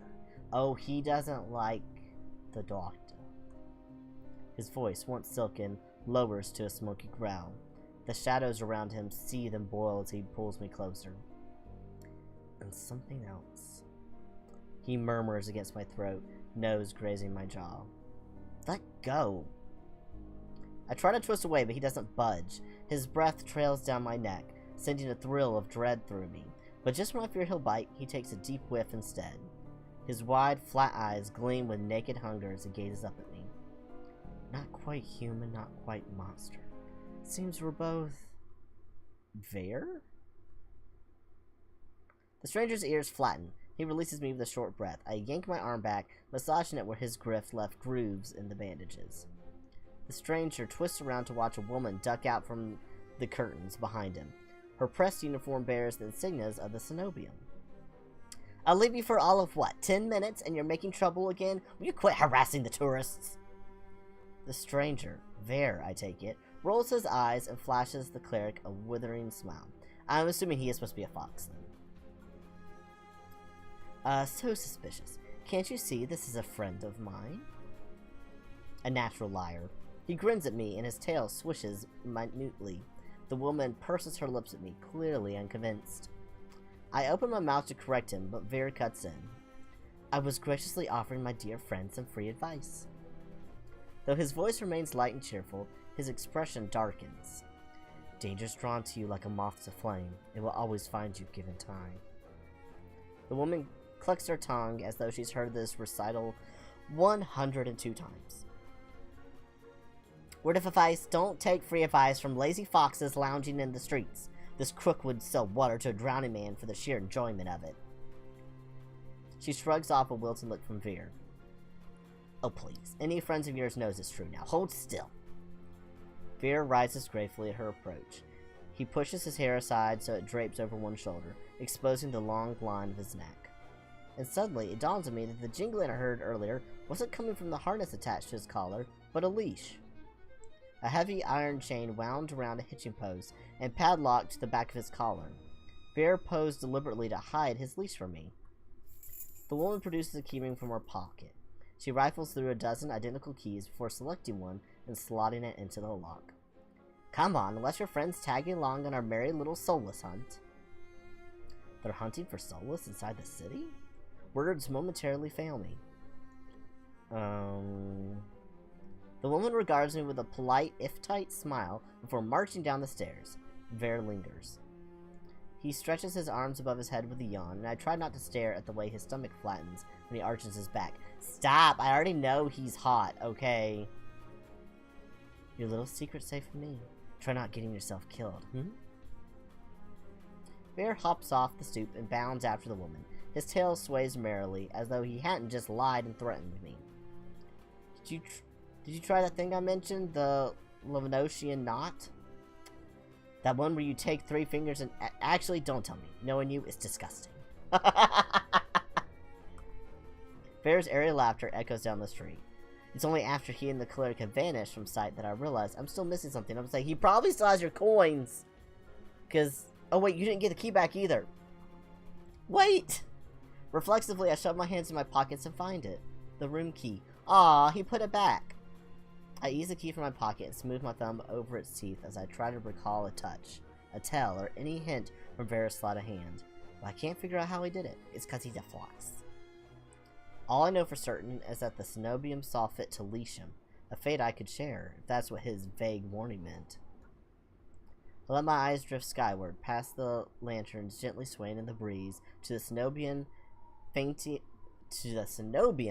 faintly visible through the haze. Just one glimpse is all I need, and I can put this all behind me. This time, the key goes into my coin purse for safekeeping. Great, so now if they steal one, they have them both. That's smart. That's smart thinking. It's easy enough to follow the sluggish river that splits Iridia in two. A colossal bridge arches over the dark water below. I cross as quick as I can, climbing ever uphill towards the distant tower. Hours later, legs aching, sweat beading on my forehead, I finally find what I was searching for. The Cenobium of the Luminous Void. It stands at the highest point of Iridia, surrounded by cold white walls. Well-dressed people stroll down the walkways, paying no attention to the massive tower in their midst. I'm the only one standing before the gates. I crane my neck up and up until the top of the Cenobium tower disappears into the clouds overhead. I frown up at the gates, wonder what horrible traps they might contain. Despite their delicate beauty, there must be more to them than meets the eye. Up the stairs we go. Knocking seems like a terrible idea, but I don't see any other way of making my presence known. I'm halfway up the steps when something moves in my peripheral vision. Oh, it's another one of the people. I vaguely, recognize you. A shadowy figure crouches beneath one of the white walls. They reach out and tug on a vine as if testing its strength. Are they going to climb up the outside? Oi, you there! The shadow vanishes as quickly as I spotted it. and a gaunt-faced man in a crisp charcoal uniform marches up the step towards me. Ah, another tourist. Get out of here once you're done gawking. A dismissive wave accompanies his equally dismissive words, and he turns on his heel without even waiting for an answer from me. I look back at where I saw the intruder, but there's nothing there. Just the leaves blowing gently in a cool breeze.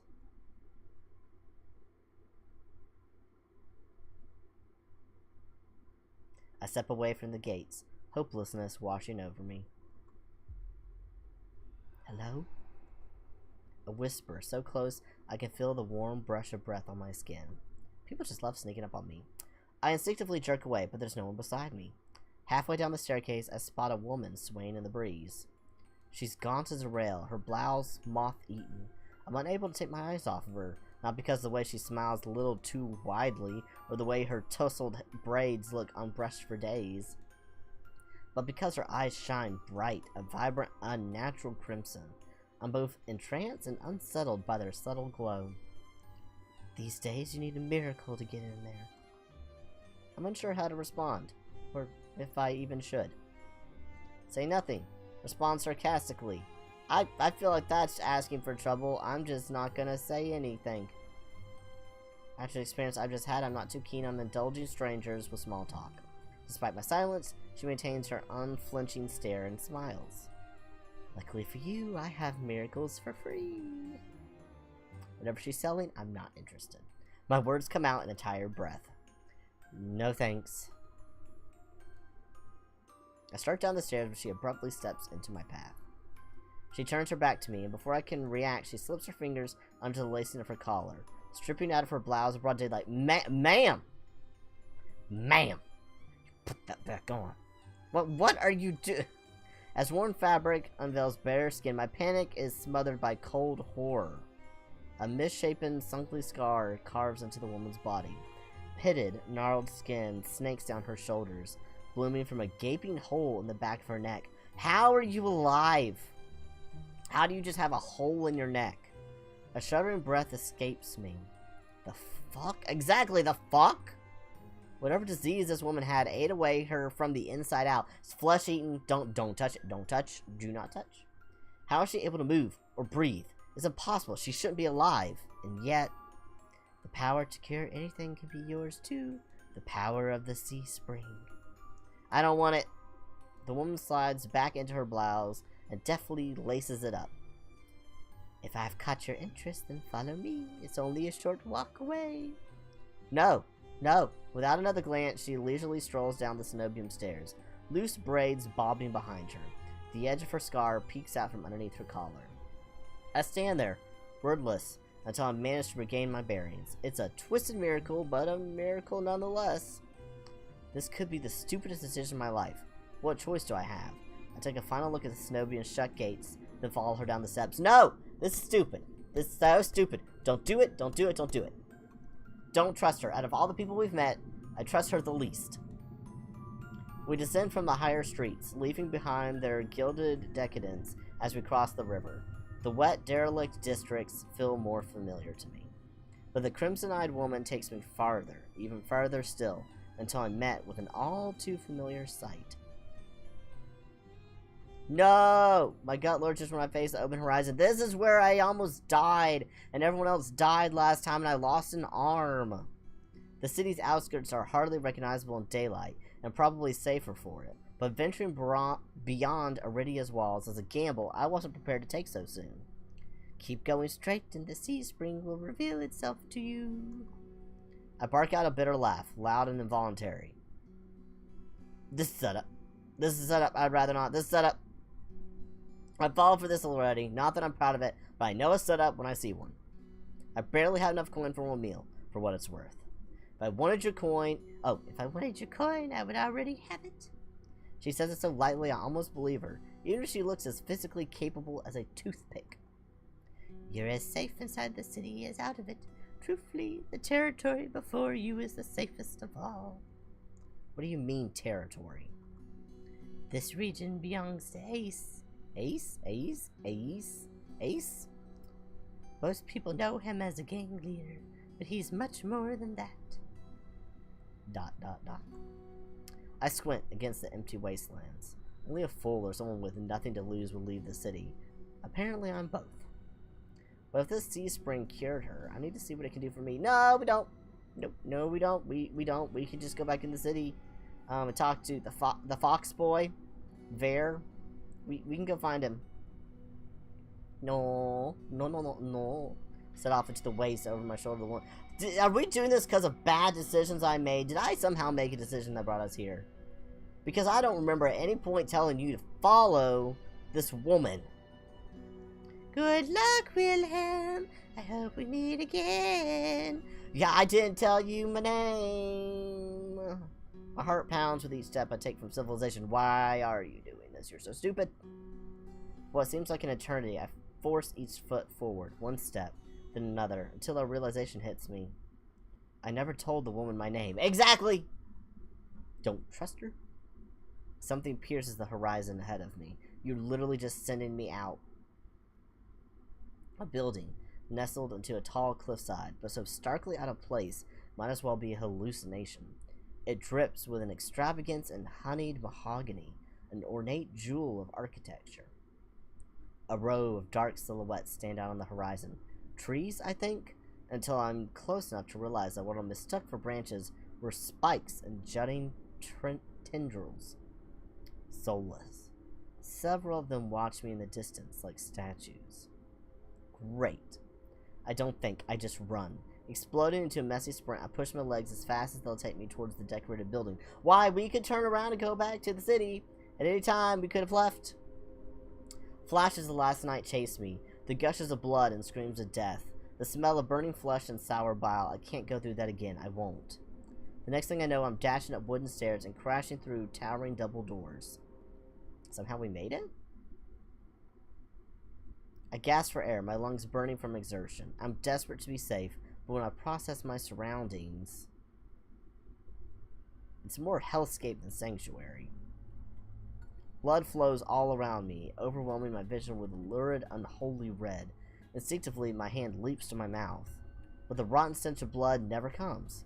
Instead, a smoky scent hangs in the air, sharp and spiced. I swallow thickly, convincing myself that it's not as gruesome as it appears. This has to be the sea spring, the place that grants miracles.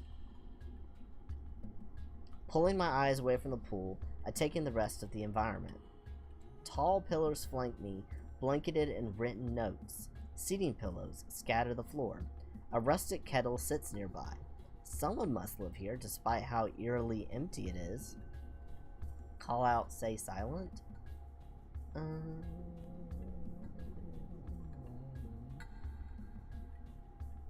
Call out to see if there's anyone there? Hello, is anyone there? Voice echoes across the cavern without response. I approach the paper-covered pillars. Maybe something here can tell me more. I reach for the bottom, the topmost, the closest. The closest, I guess. Reach for a note in the front of me. It reads, "Dear Mother, don't cry for me. I'm sorry I didn't say goodbye, but we'll meet again in another life.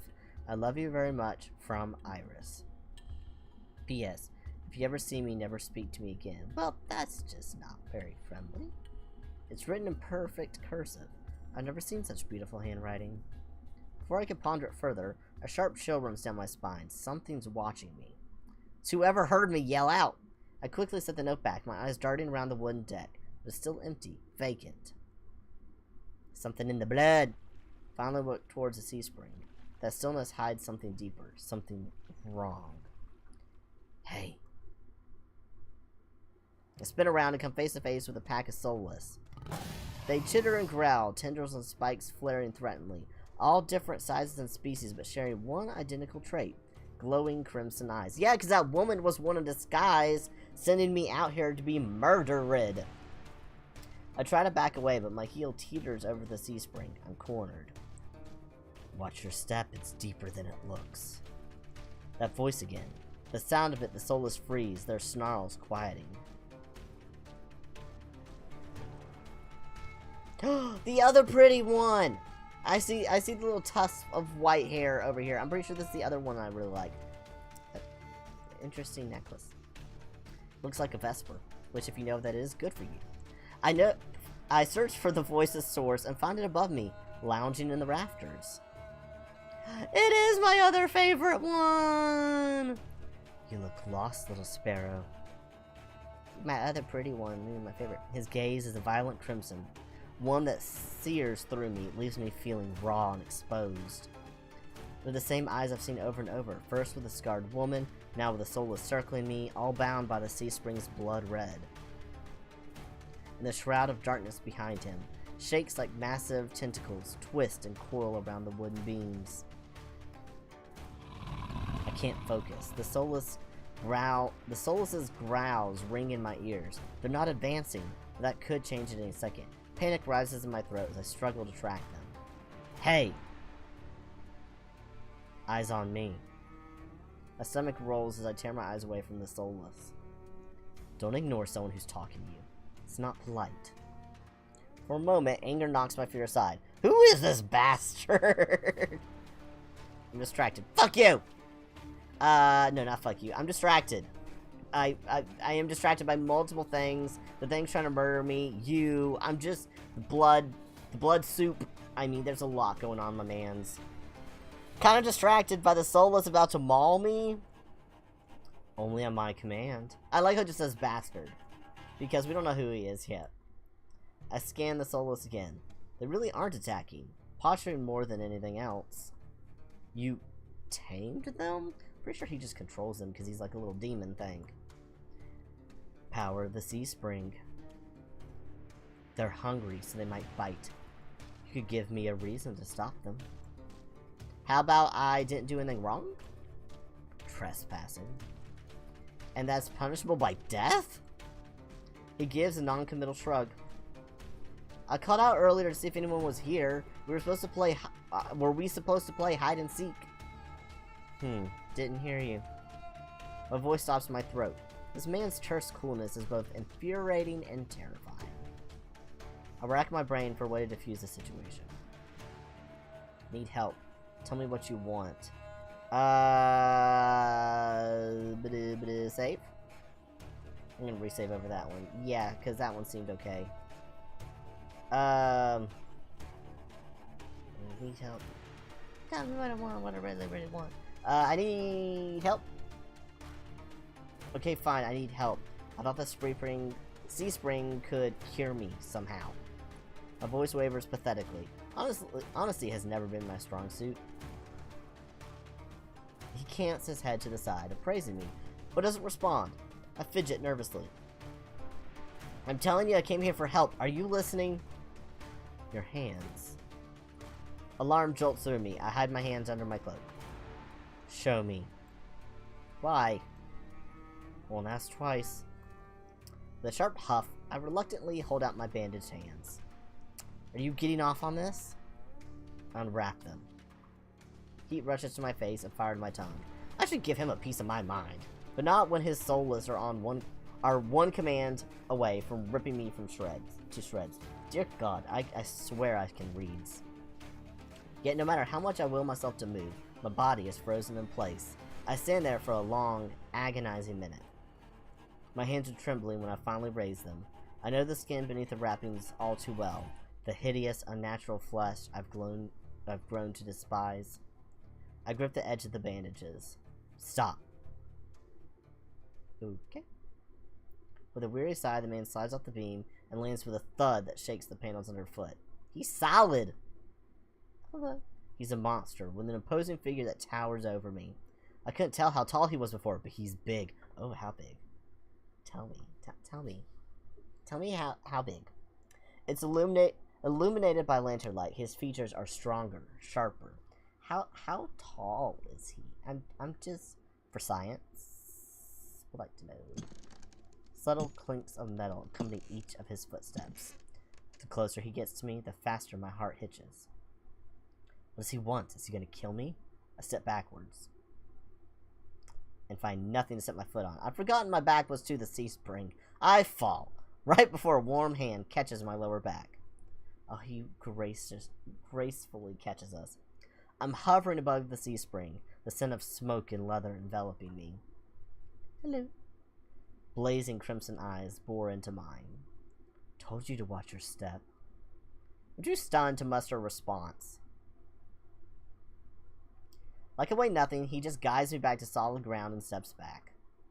Following a subtle gesture from his fingers, the soulless around us disperse and relax. The shift in their demeanor is so abrupt, it gives me whiplash. The enormous tentacles are no longer in the rafters, though now I doubt I ever saw them at all. Either way, I exhale a breath of relief. Thanks. As focused on me as he was before, the monster pays no attention to me now. He kicks some seating pillows out of the walkways, checks the contents of the kettle with a scowl. The sudden disregard is almost insulting. So that's it? I'm not a threat anymore? Never were one. Then why'd you threaten me? People get honest when they're afraid. You are a bastard. In other words, he was messy with me. I drag a hand over my face, exhausted by the fact that this is the second time a monster has provoked me today. You're Ace, aren't you? Depends on who's asking. One of your friends told me this was your territory. She also said you were a gang leader. But there's no one else here. I thought there'd be more people. Ace picks up the kettle and walks to the edge of the sea spring that dumps out the contents into the endless red. Gang took a walk. His pleasant smile stretches across his face, ear to ear. I think his gang is the soulless. Then an instant drops. I get the sense that I shouldn't ask about his gang again. Something must have happened. I've learned to recognize a real leader when I see one. Ace, regrettably, fits a type perfectly. He knows how to scare people, and he expects submission. But it's uncommon for someone so used to being in power to be so alone. You said you came here for help? Depends. Can the sea spring cure a curse? Probably. You mean you don't know? Nope. He shakes out the empty kettle and starts collecting stray cups, tidying up. My frustration builds. I narrow my eyes at him in a questioning glare. When he notices, he returns it with an amused smirk. Are you being irritating on purpose? Listen, Sparrow. The sea spring can cure anything. Nothing's stopping you from trying it yourself. What do I have to do? Drink. I have to drink from the sea spring? My eyes glide to the blood-like pool beside us. The idea of ingesting the strange liquid makes my guts churn. Is there a price? Always. Ace taps his temple with a finger. You lose it a little bit. That's it? Might already beat it to the punch. My humor earns me an amused, feigned grin. This is a little different. When you drink from the sea spring, you forget who you are. Your mind combines with everyone who ever drank before. Humans, monsters, soulless. One big happy family in your head. My blood runs cold. I've heard of these before. Group minds. I thought they were just rumors. I've heard whispers of cults performing rituals to bind their members' minds together. It never seemed possible. But something tells me this is real. Even if one thing doesn't add up. Your eyes are red too, but you obviously haven't forgotten who you are. Before I can finish my sentence, Ace strides past me towards the entrance. Time's up. Let's finish this later. Wait, already? You barely told me anything. Came on a bad day. I've got somewhere to be. There are still so many questions burning on the tip of my tongue, but my frustration spills out before any of them. I was told to come here for help, but instead I get threatened and kicked out. You're joking, right? Watch your tone. I'm nice, but you don't want to ruin the host's mood.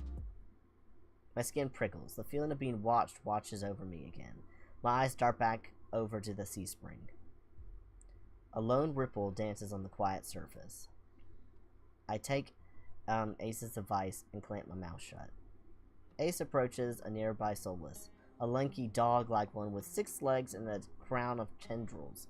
Several sets of crimson eyes adorn its sides. Its forked tail wags rapidly when Ace squats beside it.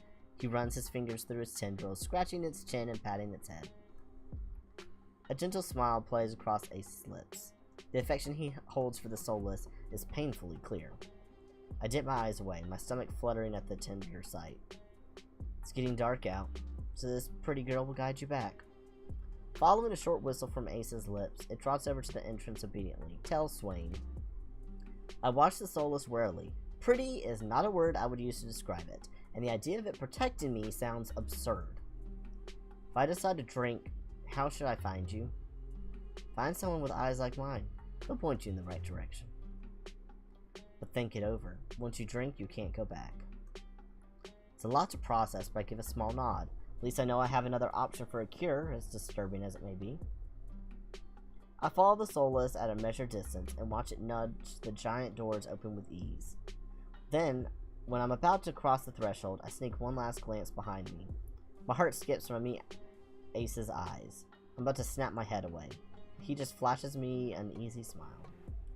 Till next time, Sparrow, I'll buy you a drink for scaring you. I don't trust myself to do anything but respond with another curt nod.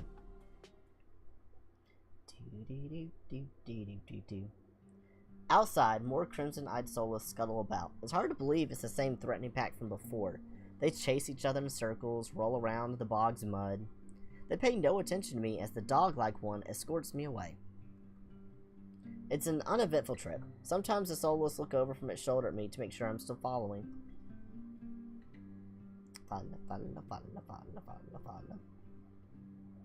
Dusk darkens the sky by the time we reach the city. The soulless sits and looks at me expectantly, with familiar crimson eyes. Wave at the soulless. Pet the soulless. Oh, I'm going to save, because I want to kind of pet it, but I'm afraid it's going to bite me, so just in case something bad happens, I'm going to save. Give it a little pat. As nervous as I am, I carefully glide my fingers through the soulless' tendrils and scratch beneath his chin, just like Ace had. It pushes into my palm in response, rumbling with a sound akin to a purr. The vibrations are soothing, almost healing my fatigue. When it's satisfied, the soulless spins around and scampers back in the direction we came, vanishing into the darkness. It's barely my first day in Iridia, and I've already encountered so many things I thought were impossible, tamed soulless being one of them. My head spins. Maybe I should call it a day. Maybe I should.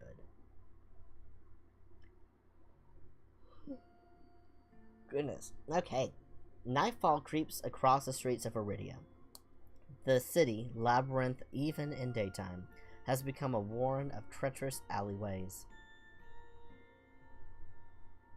The streets are completely deserted. If I hadn't been here earlier, I would have thought this part of the city abandoned. I make my way through the winding streets, doing my best to keep my bearing towards the wet pit. My steps slow when I hear rustling in the dark. That sounds like a squishy footstep. That, I strain my ears, but everything is still. Is the silence playing tricks on me? I'm imagining things something is wrong. I'm gonna say something is wrong. Err on the side of caution. Something is wrong. The fine hairs on the back of my neck prickle. A frisson of discomfort running down my spine. Something is wrong. My eyes dart from one side of the street to the other, searching for movement. But the shadows are as deep and dark as pools of ink, and I see nothing. Time for another sip. Throat is getting parched. I can't stay here. I need to reach a busier part of the city. Drawing my cloak tight around my body, I hurry on my way. Though I keep my eyes sharp and listen intently, there's only the sound of my own footsteps. As the moments pass and nothing happens, I begin to wonder, maybe I really did imagine that noise? I turn the next corner and my thoughts come screaming to a halt. My head spins, the world blurring as adrenaline rushes through my veins. Only one thing is clear amidst the haze. The soulless that attacked the caravan. Great! Is crouched over a dark, indistinct shape, a body. A garland of intestines spilled from pallid flesh. Blood grouts the cobblestones. For a mercy, the soulless is... For a mercy? Oh, okay, that's an expression. I thought it was a type of meaning something else for a second. The soulless is too distracted by its meal to have noticed me. My feet feel as heavy as stones, but I can't just stand here. Holding my breath, I take a step backwards. When the wet, slurping sounds don't abate, I take another, and another. Then a shard of glass crunches under my heel. Well, now you've fucking done it now. The world seems to slow to crawl as the soulless raises its head, blood dripping from its tendrils. every single one of its bulging eyes fixed unblinkingly on me. It's really here. It's really come back for me. That's the only option we got. Run. Just run. I'm off like a shot, running for my life through the darkened streets. Behind me, a piercing bay splits the silence, and heavy footfalls pound after me. My heart thunders in my chest. I take turns at random, trying to lose it in the maze of streets, but I can't seem to shake it. I can hear its breathing now, a wet, fluttering rasp growing closer and closer. The same claws that severed my arm swipe out. I duck, saved by pure reflex, and skid around a corner. I take 3 minutes running strides before the bottom drops out of my stomach. Oh, I take 3 running strides before the bottom drops out of my stomach. A wall twice as high as me bars my way, a dead end. When I turn around, the Soulless looms in the entry to the alleyway. It's no longer running. It doesn't have to. As it prowls closer, my thoughts race. Some of the buildings lining the streets are lit. There must be people inside. It's a long shot, but scream for help. Try the nearest door. Save. How about save? I'm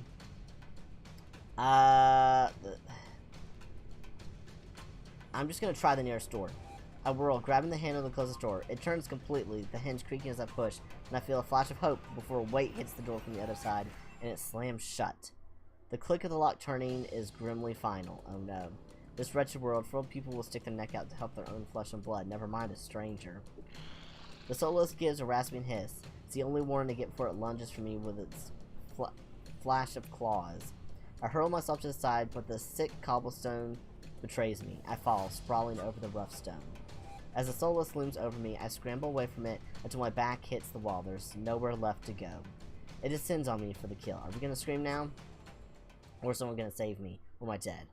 But the impact never comes.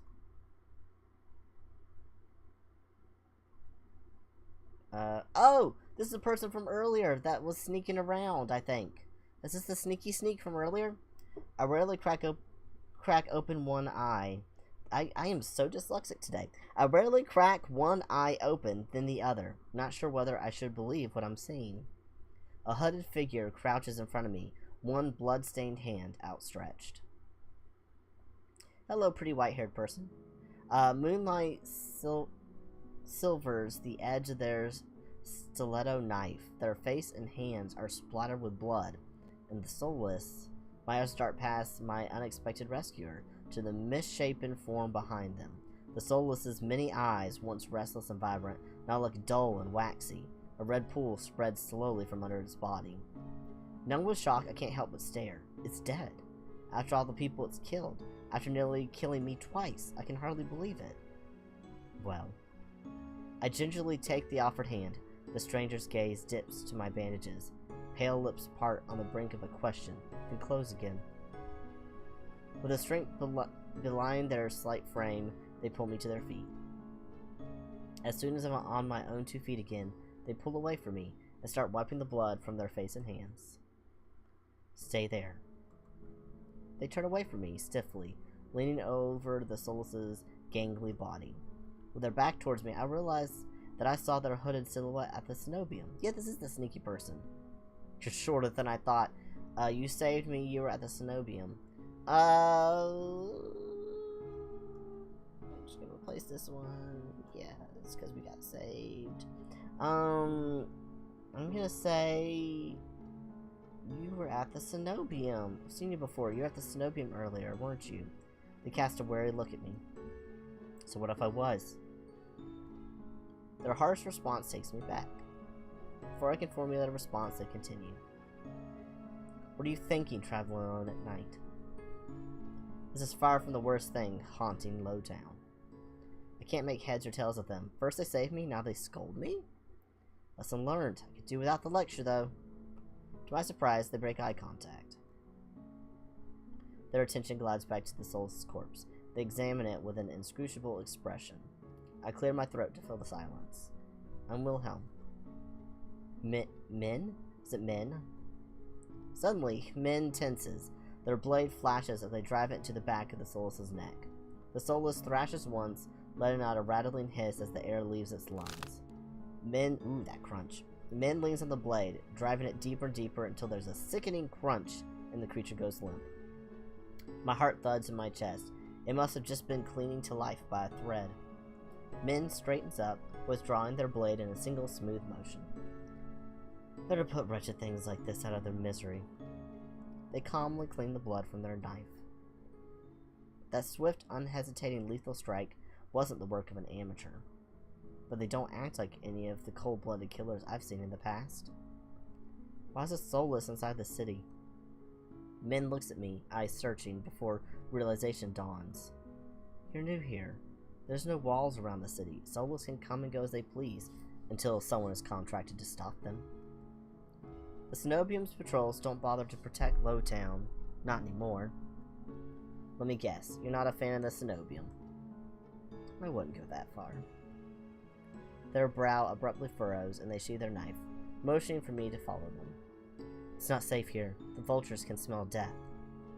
I'm not quite sure what they mean, but I don't want to stay lost in the city. I trail behind them as they stride down the street. If it's so dangerous, then why are you helping me? I came for the bounty on that soulless, and you were in the way. Not killing you isn't the same as helping you. Don't count on being so lucky again, or you'll be dead by sunrise. Their answer is stingingly harsh. You know what? Fine. I just need to find my lodgings. Yeah, I just need to find my lodgings. Like, I just want to go to bed. I'll hold my hands up, trying to forestall any more snippy comments. Alright, I get it. I'd love to get out of your way, but I'm sort of lost. I just need directions back to my lodgings. What makes you think I'll help you? Nothing. There's no harm in asking. That seems to catch them off guard. Their brow knits and they look away, scowling. How troublesome. Wilhelm?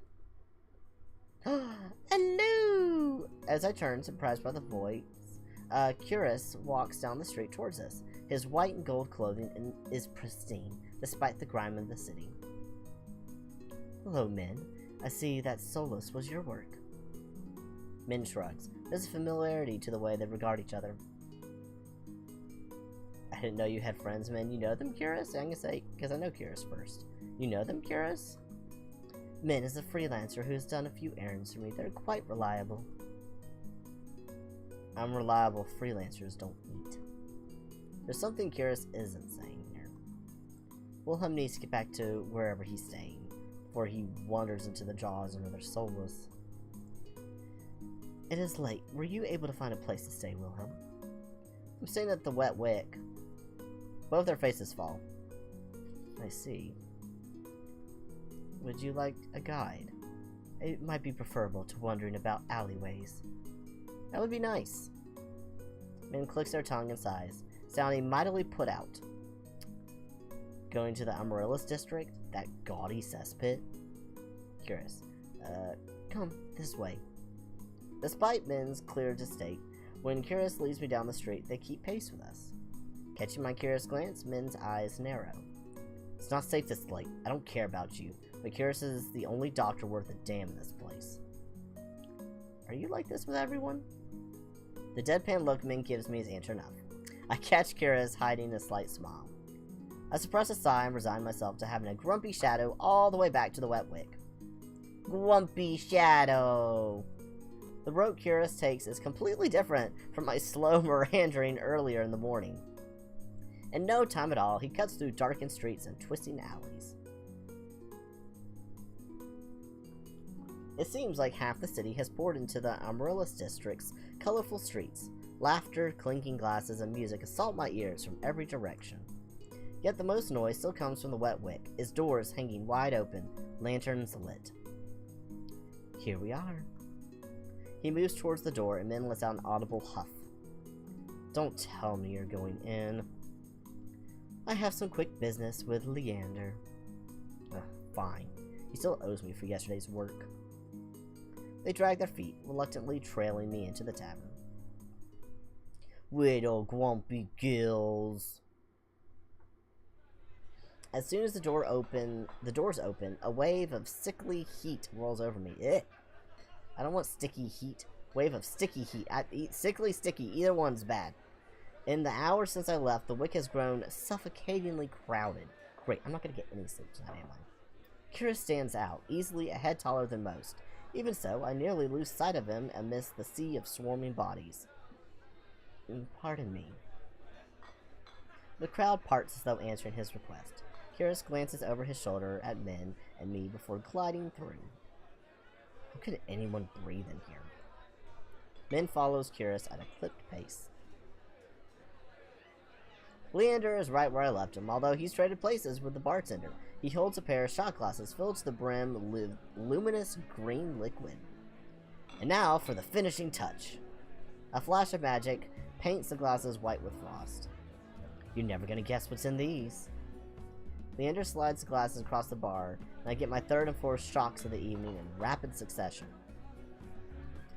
Ace leans against the bar, an elbow propped upon the counter. He catches the glasses and lifts one to the light before turning it upside down. The contents, magically congealed, stay firmly in place. You're supposed to make drinks, pretty boy. Don't tell me you wasted already. Vare, perched on the bar's counter beside Ace, takes a single look at the shot glass and shakes his head. What have we here? A bucket full of boogers? Leander's nose treasure? You've eaten worse. Vare's lips twitch and his ears flatten when Ace offers him a glass. He turns his cheek with a sniff, and Ace just snickers. Coward. Don't tell me you're actually... In one fluid motion, Ace throws back his head and downs the shot. Drinking that. A dark look crosses Ace's face. It's chewy. Chewy? Wait, let me try again. Behind me, Min grumbles. I told you this place was a nest of degenerates. If it isn't Curious and Min. At the sound of Leander's voice, Min's pale eyes grow wide. They look ready to bolt until Curious sets a hand on their shoulder. I promise this will not take long. Min's eyes dart from Curious's hand to his face, then soften. Cum shots, no! No! Bad moose, bad! No. Oh, Grumpy Shadow is totally an AOL... Is totally an AOL username from back in the day or something? Yeah, absolutely. Yeah, Grumpy_Shadow. XXX. This is your widow Grumpy Shadow. Fine, you first. While they step forward, I linger behind, struck by a sudden revelation. All the people I've met today know each other! How convenient for the story! Everyone knows each other. Aw, fantastic. Great. Oh my goodness. Good evening, Leander. Ace. Another drinking competition, I presume. Oh, is it evening already? I could have sworn it was earlier. Just some friendly rivalry, Doctor. Nothing to be afraid of. Chris acknowledges Leander and Ace with the slightest nod, ignoring Vare entirely. Not that Vare seems to mind. He tilts his head and an impish smile curves his lips when he spots Min looming silently behind Curious. I almost didn't see you there, Min. Looking for your booster seat? Min pushes back their hood. They level Vare with a cool look. Thought Ace wasn't allowed to bring his pets in here. Vare's tail gives an angry twitch. Oh, yo, babies. Shots. Aw, look at the baby. Look at the grump. At the first sign of an impending fight, Leander vaults clearly over the counter. He slides in between Ace and Curious. Now, let's try and keep the peace. It's not every day the esteemed doctor takes us up on a drink. His arm shakes around Curious's shoulders. You're finally taking me up on that drink, right, Curious? I am afraid not. We're merely escorting Wilhelm back to his lodgings. Curious gestures in my direction and my stomach sinks. I reluctantly step into the light. As soon as he sees me, Leander's face brightens. Wilhelm, it's been too long. Everyone, this is Wilhelm. He's new to, Iridia. I don't know why I added an S at the end. There's more than one of them now. I feel 5 pairs of eyes fixed onto me, and suddenly the bar feels suffocatingly small. My voice nearly catches in my throat. I need to say, hi again. Hi again. Hi, everyone. Again. Wait, you've already met everyone? Ace and Vare level me with subtly amused expressions. Vare's tail gives a lazy wag. Oh, Vare is so cute. We did. Not that long ago either. I'm starting to suspect he's stalking me. He looks far too pleased with himself when I roll my eyes. I am stalking him, though. 100%. That is thigh! That is thigh! Thigh, thigh, thigh, thigh, thigh, thigh, and thigh-high little boots! You have no right to be as hot as you are. No right, sir. This calls for drinks. What does everyone want? In an instant, all eyes turned to Leander, freeing me from the burden of attention. I still can't believe they all know each other. Watching them talk amongst themselves feels surreal.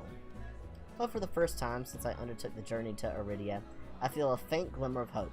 I know I was meant to meet them. The low, pleasant rumble of Leander's laughter pulls me from my restless thoughts. Ha! Well, color me surprised. You make friends fast, Willem. I wouldn't go that far. We're more like acquaintances. Wise man once said that acquaintances are merely friends you haven't shared a drink with yet. A wise man? You said that. Here. Last week. I can hear men's lip curl with distaste from across the bar. Leander clears his throat and continues, unperturbed. Let's toast to Wilhelm's health. Care to join in, Doctor? Curious politely declines with a wave of his hand. How about you, men? No. Are you? No. A resounding pop pierces the din of the bar. We all turn in the direction of the noise. Vare looks almost bashful as he accepts an overflowing flute from the bartender. Poured from a bottle so old its label has been worn blank. They serve champagne here? Since when? Vare pauses in the middle of licking champagne foam from his fingers with a coy smile. Wow, I love him so much. You don't mind, do you? In a transformation as impressive as his magic trick, the concern on Leander's face vanishes. He laughs softly. No, be my guest. I know you've got expensive taste. Then he shoots the bartender a frantic look. Unbothered or uninterested in his company, Ace cants his head at me, a light smile on his lips. How about you, Sparrow? I did say I'd buy you a drink earlier. No, my treat. Ace regards Leander over the lip of his glass. In the dim light, the glint in his crimson eyes looks downright dangerous. What'll it be, Willem? Sure, why not? Everyone else is having a good time. We'll go have fun too. I'll take that drink. I'll take you up on that drink, as long as it's not one of those green shots. Yeah, don't give me snot shot. Like, no, please. No chewy, no texture, no. Don't knock them till you try them. They taste better than they look. No! I really don't think they do. I really don't. I don't think they do. No. Somehow I doubt that, but I hold my tongue long enough for Leander to go behind the bar. He's lying, isn't he? When I glance at Ace, he only shrugs. Like I said, they were chewy. Probably poison, too. He considers his own drink, a tumbler of amber-colored whiskey. Leander's tried to kill me a dozen times by now. It's always a gamble. Vare clicks his tongue in disapproval. When he finally looks my way, it's with a half-lidded gaze softened by his third glass of champagne. Oh, did you get white girl wasted? Were I you, I wouldn't let Leander put anything in my mouth. He fans his fingers over his chest, voice dripping with fake reverence. The Wet Wick is one of the finest drinking establishments in all of Iridia. While you're here, you may as well partake of the signature watered-down drinks in stale nut leather. He sweeps his hand towards a chipped ceramic bowl filled with spindly, speckled jerky that I can only assume is nut leather. What is it with the food in this city? What the fuck? What is... I don't want to know, but I also need to know why and what and how. Okay. As abysmal as we make it sound, this place is completely packed. It's probably the only place to drink. It's not all bad, depending on the day. The food's edible. Ace takes a measured sip of his drink. Gotta stick around for the real attractions, though. Before I can ask what he means, Leander returns with the tumbler that he sets in front of me. Uneven chunks of ice bob in the pool of reddish-purple alcohol. I sniff the drink suspiciously. To my relief, This time all I smell is a sharp, clean scent of gin with an undercurrent of fermented fruit. So what is it? Hello? Hello game, I already clicked. There we go, click again. Dot dot dot. Relax. It's just the local specialty, plum gin. Although if you're feeling more adventurous... I shake my head. Leander wraps his knuckles against the bar until the group falls silent. Gin and juice. Yes, gin and juice. It's gin and juice. Alright everyone, let's toast. May Wilhelm stay in Iridia be full of bright adventures and discoveries. Cheers! Leander, Ace, and Ver raise their glasses in union. Min only crosses their arms, and Curious watches with polite indifference. I tip back my drink. The plum gin is eye-wateringly strong. Despite a sharp, medicinal edge, it goes down smooth.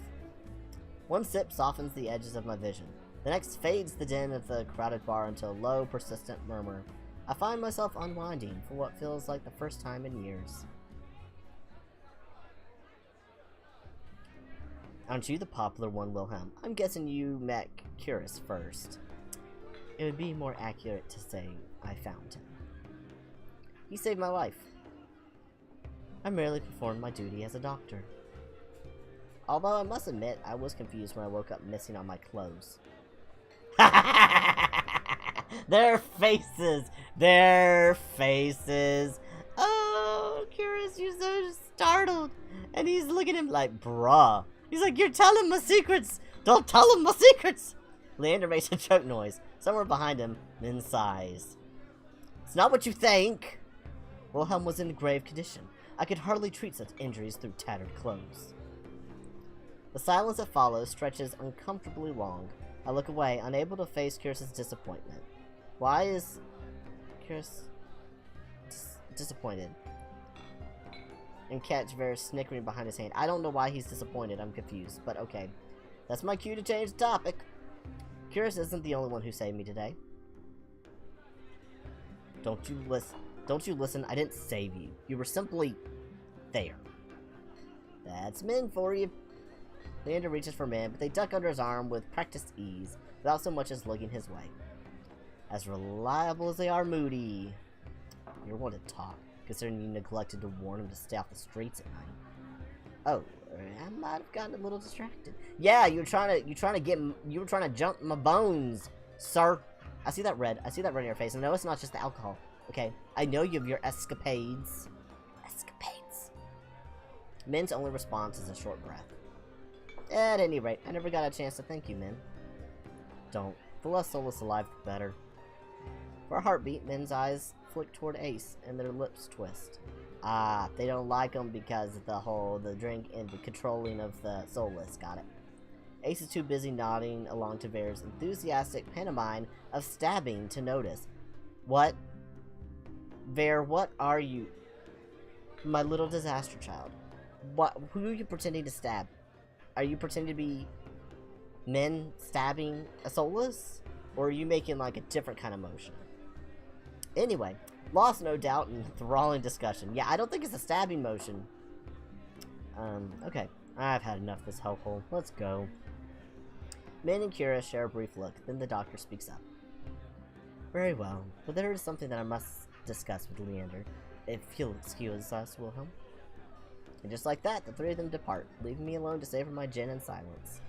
Or so I think, till hear a voice so soft and low it's practically a purr. Lost your tour guide? There! I turned to find crimson and pink eyes trained on me. It's not lost on me that I chose the instant that the others left to strike. Just my luck. Of course, it's my two favorites, though. Like, use my two favorites on screen right now. So life is perfect. I had to be abandoned with the two most irritating people I've met on the— No! Monsters or not, there's no telling what I'll do if either of them push me again. Yeah, I know what I know what I would do. And they're not irritating. They are the best. They are the best things ever. Okay? Don't tell me Leander already snuck off to get his knob slobbered out back. He's got business with Curious and Min. 2-on-1 business, isn't he lucky? I could be that lucky if the two y'all both agree. I'm just saying. Like, I have one room. Don't know how big the bed is, but I think we can make it work. I can't tell if it's the champagne or the company, but Bear has grown noticeably more relaxed. He sits with his chin propped up on the back of his hand. His ears twitch whenever a hiccup shakes his shoulders. He's white girl wasted! Oh, my little baby boy! My boy, he's got the hookups from his champagne. The bubbles. He's got the bubbles. Oh. Why are you so far away? Come join us. He passes the empty bar stool beside Ace, but I hesitate. The smile Vera wears is sweet and distinctly sly. And with drinks in the mix, I dread how he and Ace will mess with me next. No, we don't. We don't fight. I'm not sure about that. Just hours ago, he tried to rob me, and you threatened me. Me? Steal? Surely you must be mistaken. You sure it was me? Yes, it was you. And then you had the gall to kick me out just so you could go drinking. He gives another one of his shrugs. I was lonely. A simpler answer than I expected, but I guess I can't fault him for that. Ferris suddenly slumps forward, gossamer sleeves pooling where he rests his elbows on his knees. Ace sets his hand on Vera's waist, narrowly preventing him from tipping off the counter.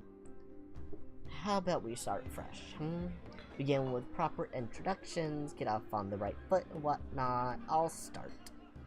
The name's Veer, Hunter Extraordinaire. Veer's right hand flutters to his chest, and he bows his head, flinching when hair falls into his eyes.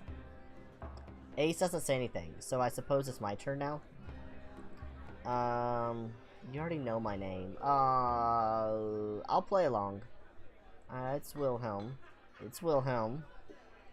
Vera considers me for a moment, his tail idly swaying behind him. Then he knocks back the rest of the champagne. That's all I said. That's it. I didn't say anything else interesting. Okay.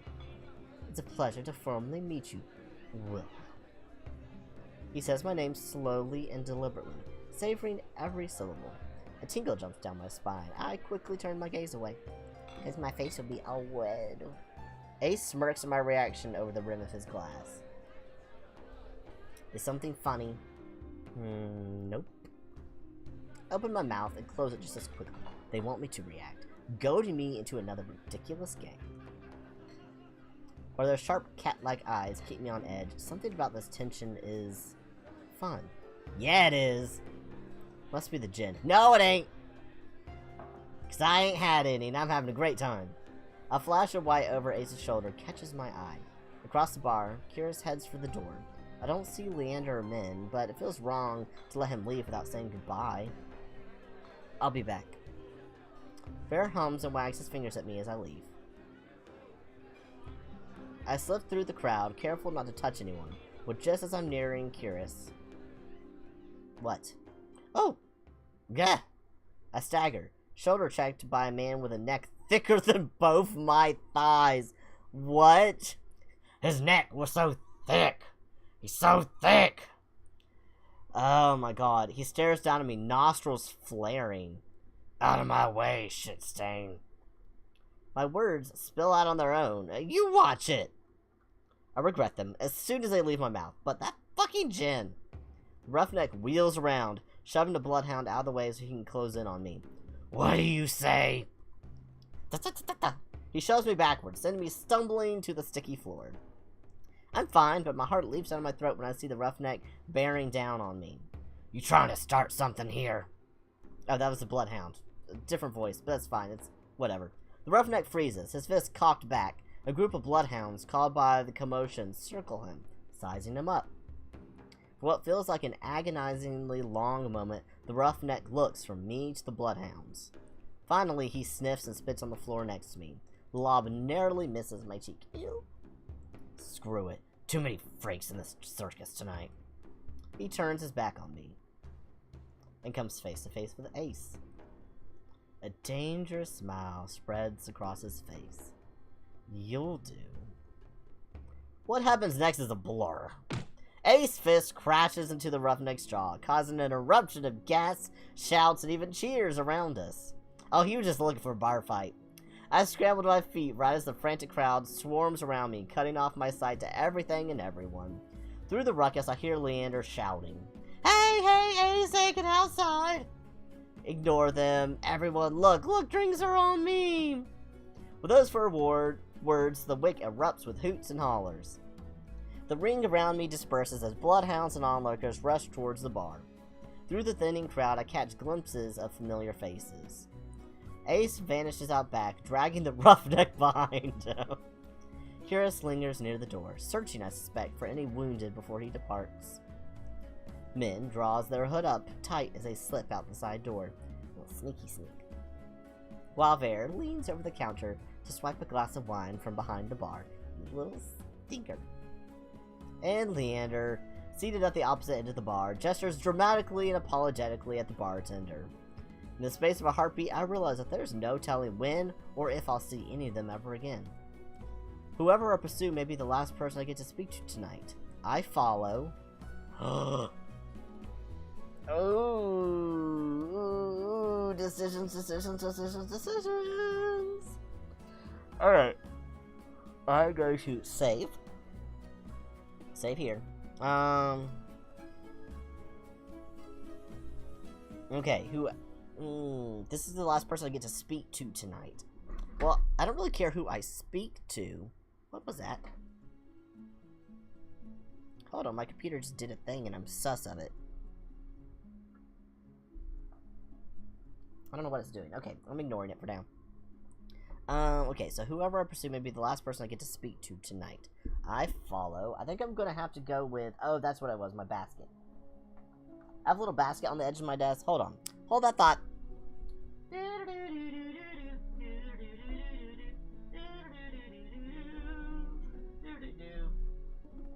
Into the floor with you. There. That's fine. I'll just let it crash for now. But yeah, okay. Now, there was a thing doing a thing. That's fine. Okay, we're going to have to go after Veer. Because I love him. Ace would be my second option. Because I want to go see what he's doing. But I think we're just going to return to this point and pick multiple options. I also do not know how long this is going to go. Because we've been doing this 2.5 hours. I know this is just a demo. This is literally the prologue of this game.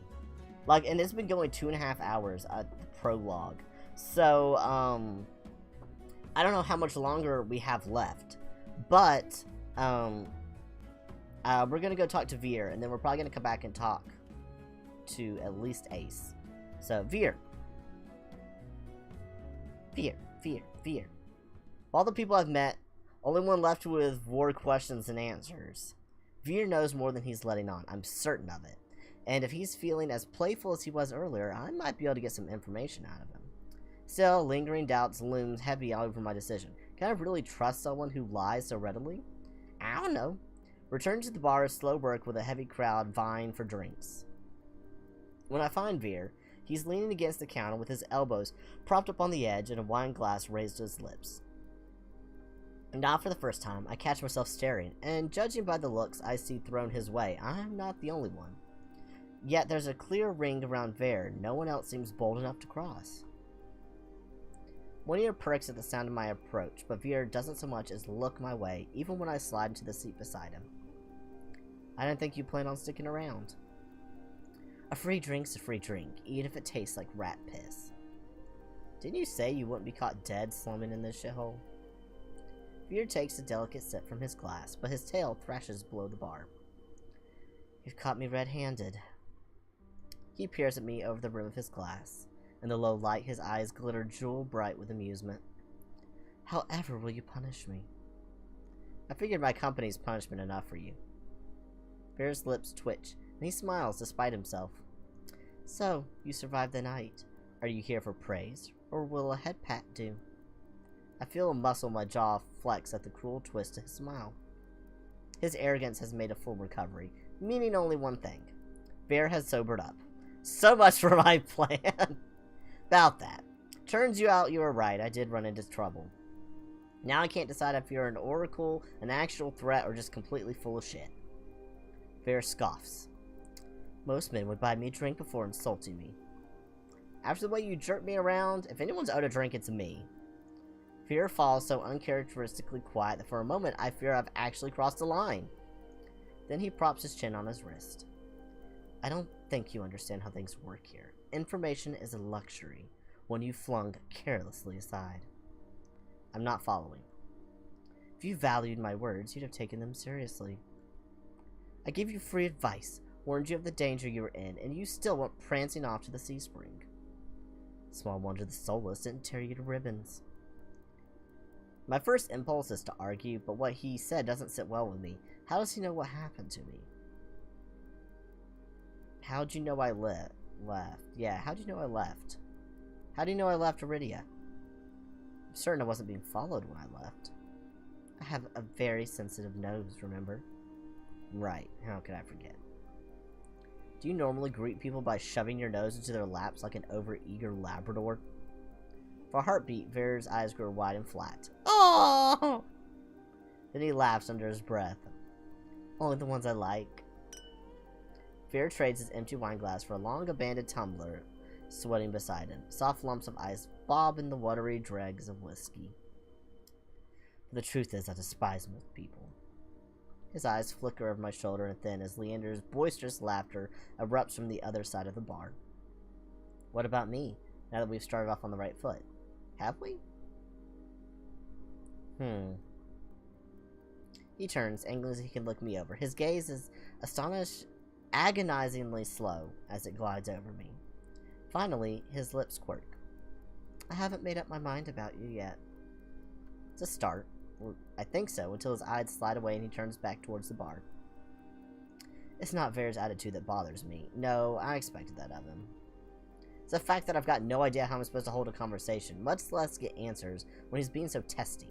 And his foul mood is infectious. Did I do something to piss you off? He lets out a short breath. No. Another lie. I'm close enough to catch the subtle bristling of his tail. I'm just disappointed. People like us can't help but attract danger. You seek it out, and for what? Cheap thrills? I wasn't trying to get eaten by Soulless. There's something I'm looking for. And you think men can help you? Leander? And you really willing to risk your life with those dipshits? What life? You've got no idea what I've gone through, or... Forget it. I start to rise, but... Veer touches my shoulder. It's a little more than a brush, but enough to give me a pause. His eyes search mine, softer somehow than before. They couldn't even begin to understand you, but I could. I could help you, if only you'd listen. How do I know I can trust you? You don't.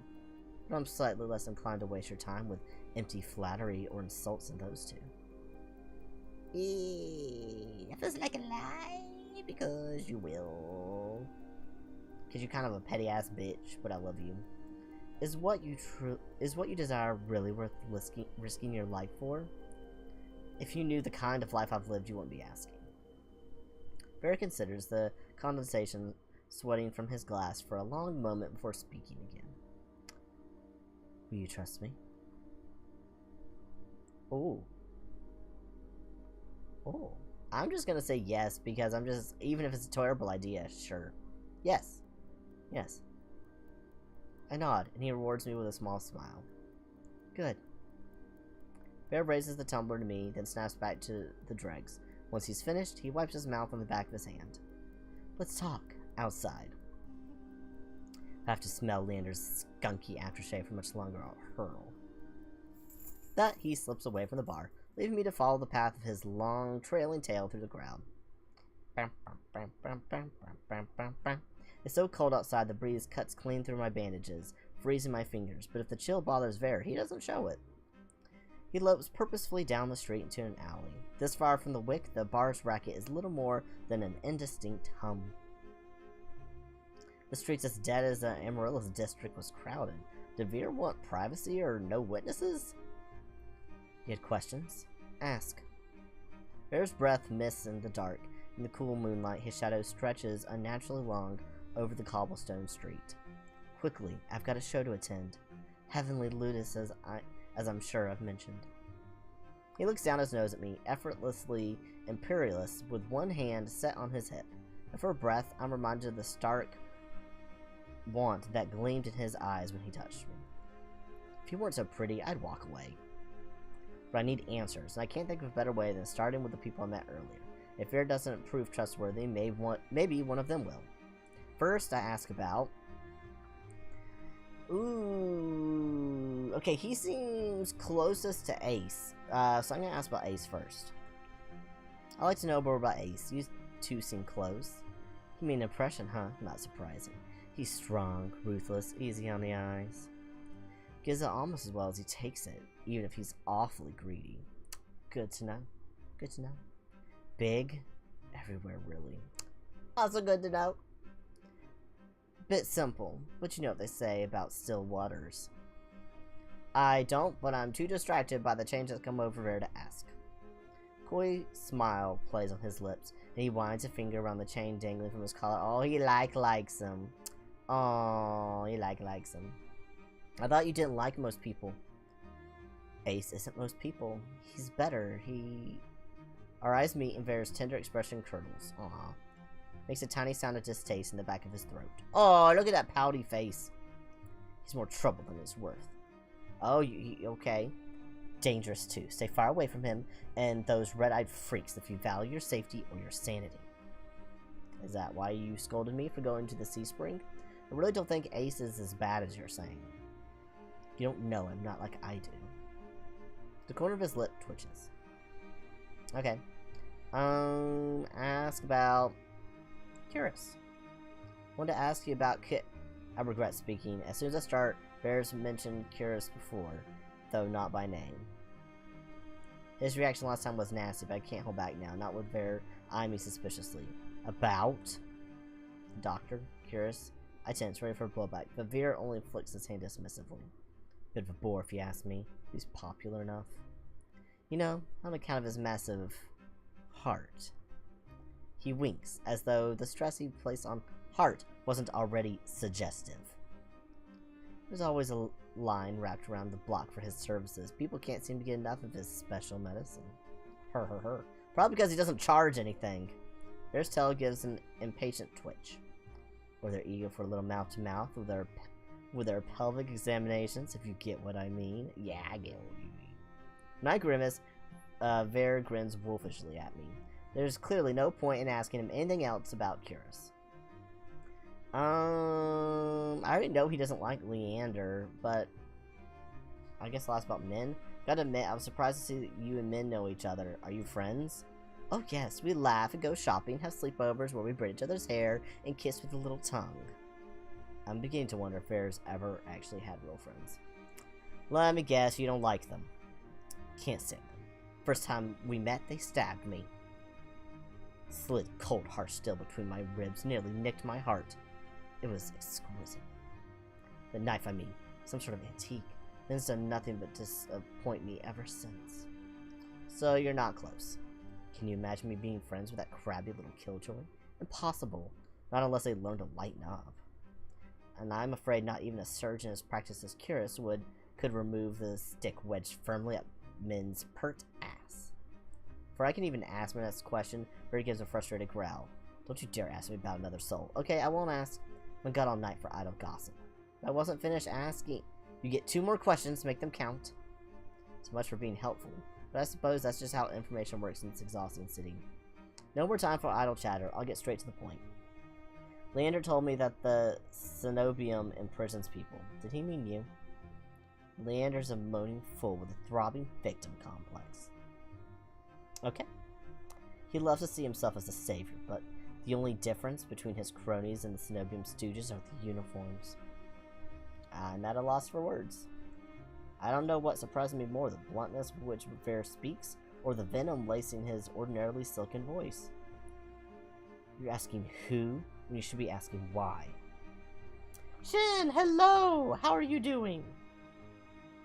Just saw your message come through on chat. Hello. Welcome to the whatever kind of party we're having. Says asshole counting my questions. The look he throws me is infuriatingly self-satisfying. Fine. Why were you imprisoned? For the same reason they'll disappear, you given half the chance. I'm something special. Veer bows his head, gathering his hair in his hands and lifting it from his shoulders to bear the plain leather collar adorning his neck. No, I can see it, honey. I can see it, you kinky bastard. See this collar? Yep, I can't really not see it. He cranes his neck, inviting me to lean closer. I don't mind if I do. Looks unremarkable, doesn't it? I had assumed that Bear's collar was a personal touch. On closer glance, the thick, supple leather is molded to fit his neck snugly. But the large silver buckle seems easy enough to pry open. Touch the collar. Reach forward to touch the buckle, but... Oh, he gonna smack me. Bear's hand lashes out. Long, slender fingers wrap around my wrist, exerting just enough pressure to hint at how easily he could snap my bones.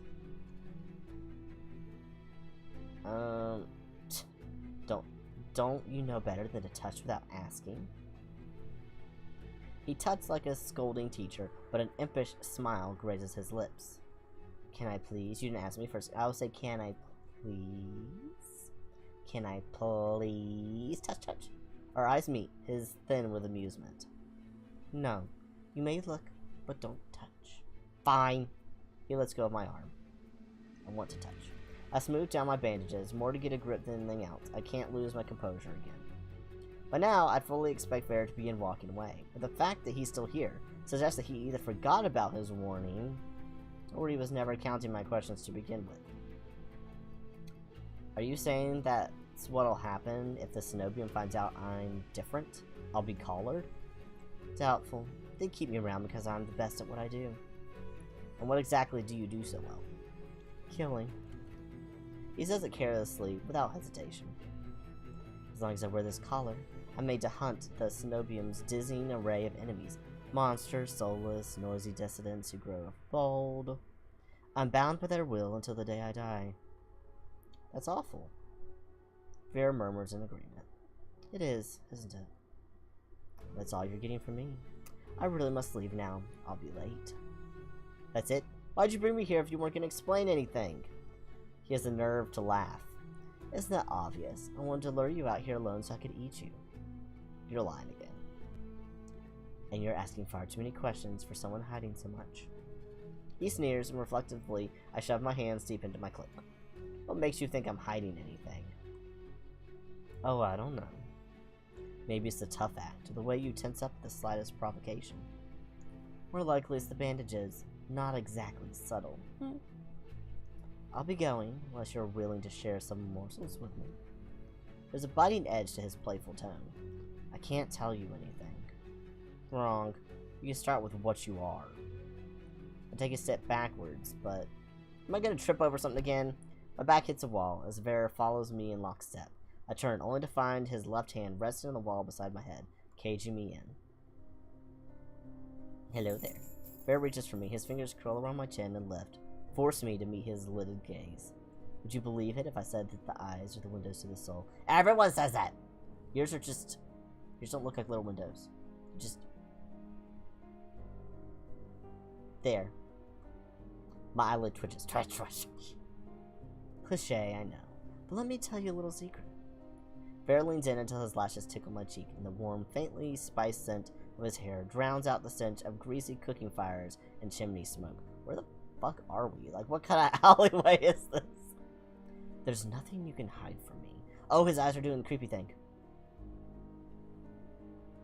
His voice is so low, so supple I could slip into it. The betrayal, the loss of hope, the sheer desperation that drives you still to search and search to no end.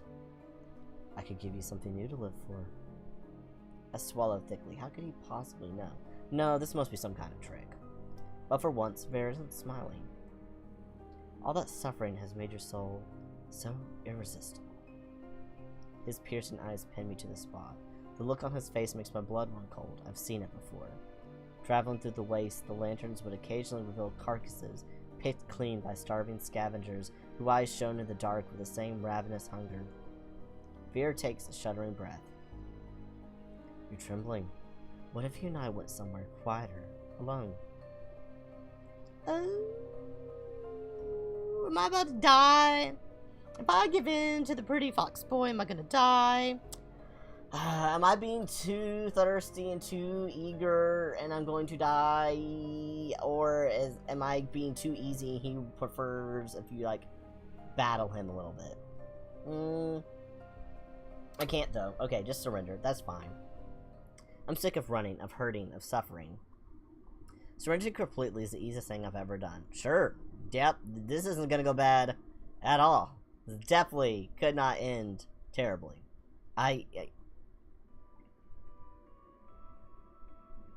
Before I can finish, Bear hushes me.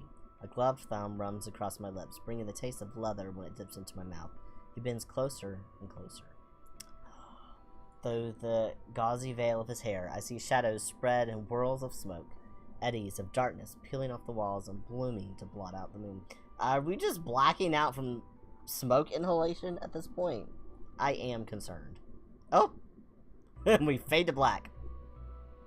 Oh, sensation flees with the light, leaving me numb to everything except the sudden pressure of a hand tightening around my throat. Something snaps, and the bitter tang of copper floods my mouth. Bear's lips crush mine as he swallows the reedy thread of my final breath. Yes, kill me, killed me. This time, death comes swiftly and permanently. The end. Oh, but what a way to go! What a way to have the pretty fox boy kill me. So I don't know why. It felt a little like he actually was genuinely interested in talking to me, and he didn't really have much of a meaning to kill me. So that was a little confusing.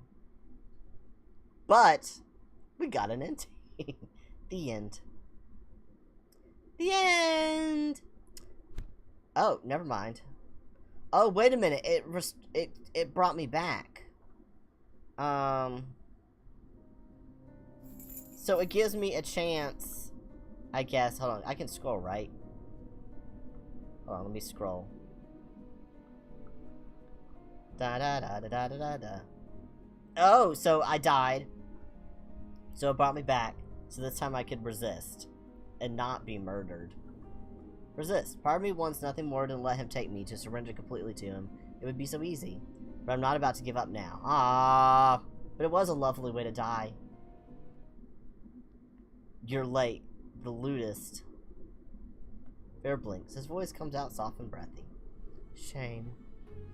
He eases back. For what feels like the first time since he's cornered me, I breathe. But my relief is short-lived.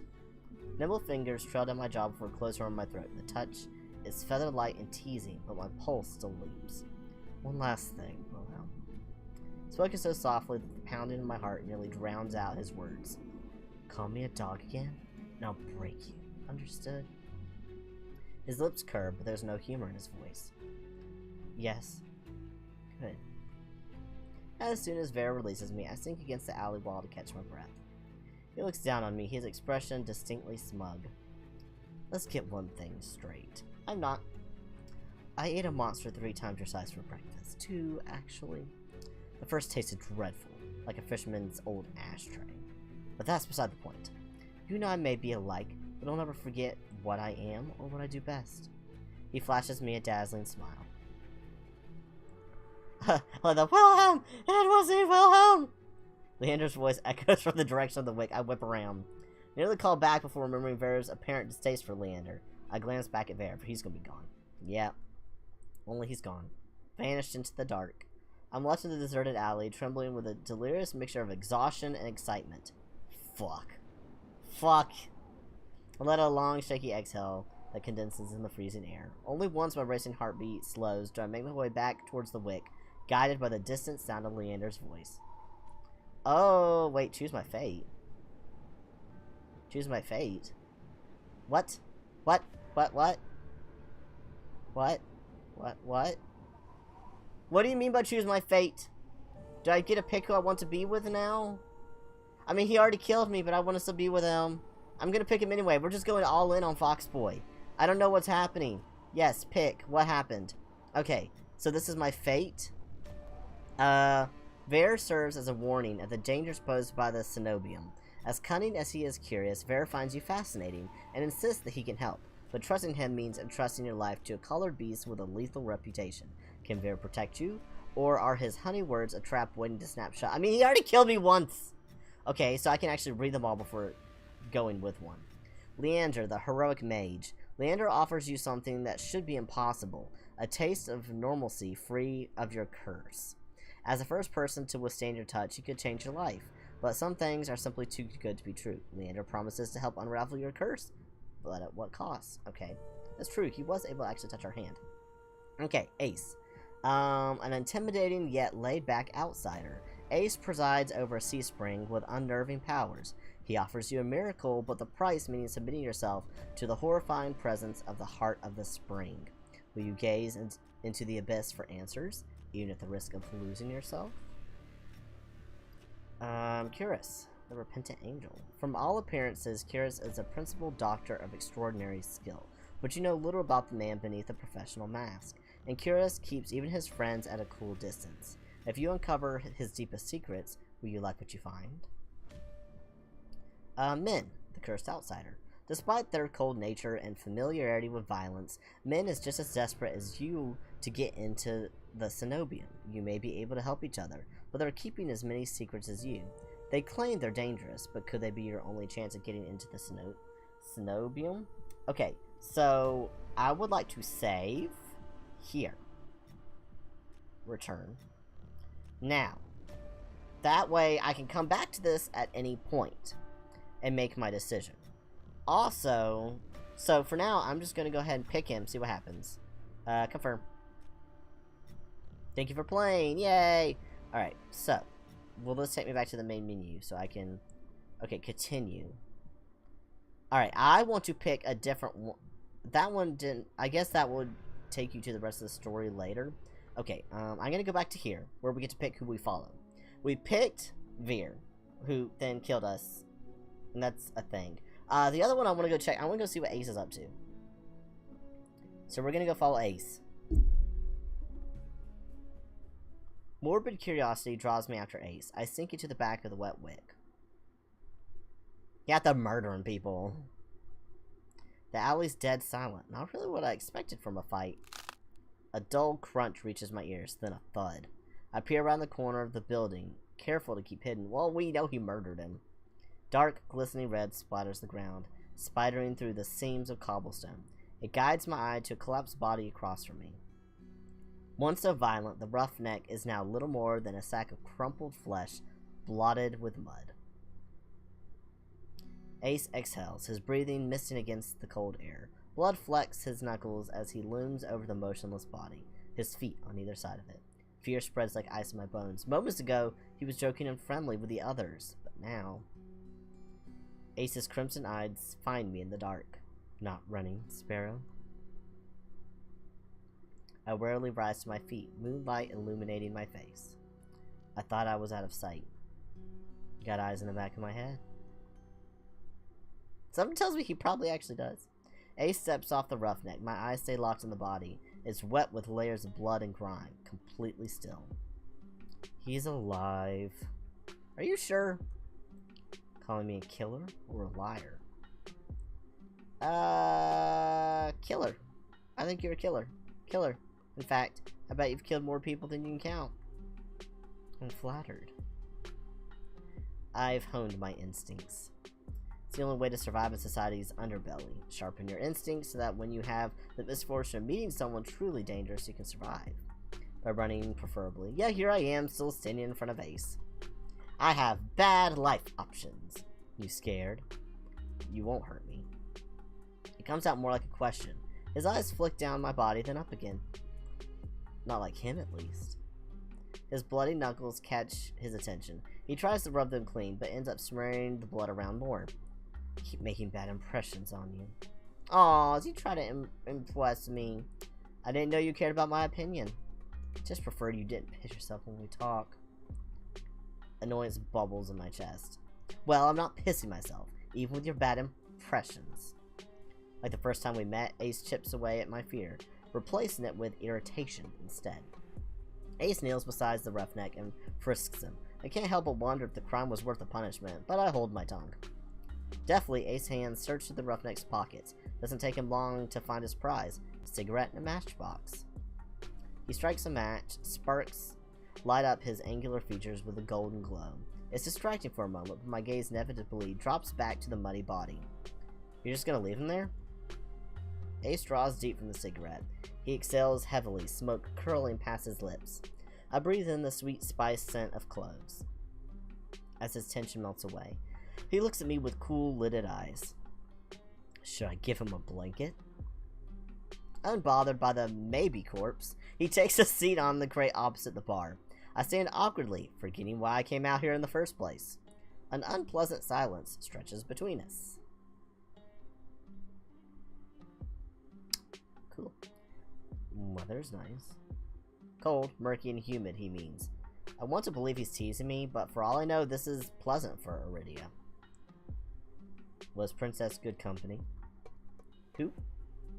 He takes another long drag. That was the soulless dog. Get it together, main character. His metal rings catch the light of the cigarette in a flash of red. The soulless who escorted you back.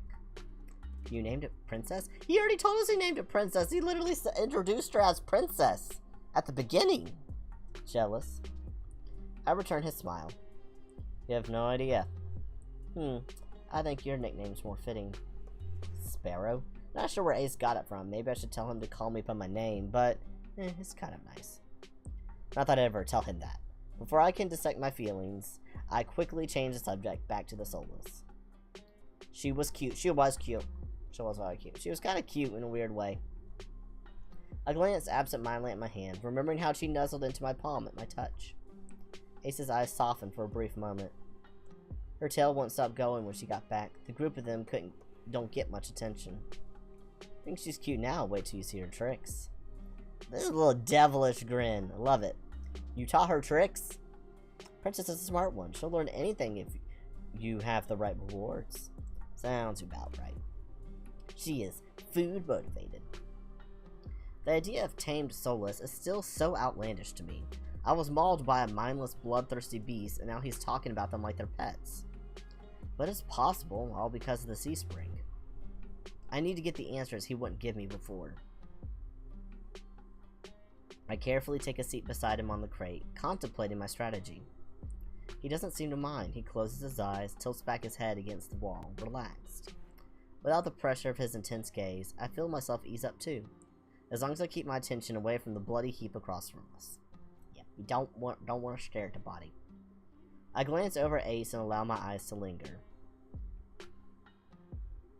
Why are we staring at his shoulder? A sea glass colored tattoo spirals up his arm, painting over grooves of muscle. Silver jewelry glints in the moonlight. It draws my eyes to his bare chest.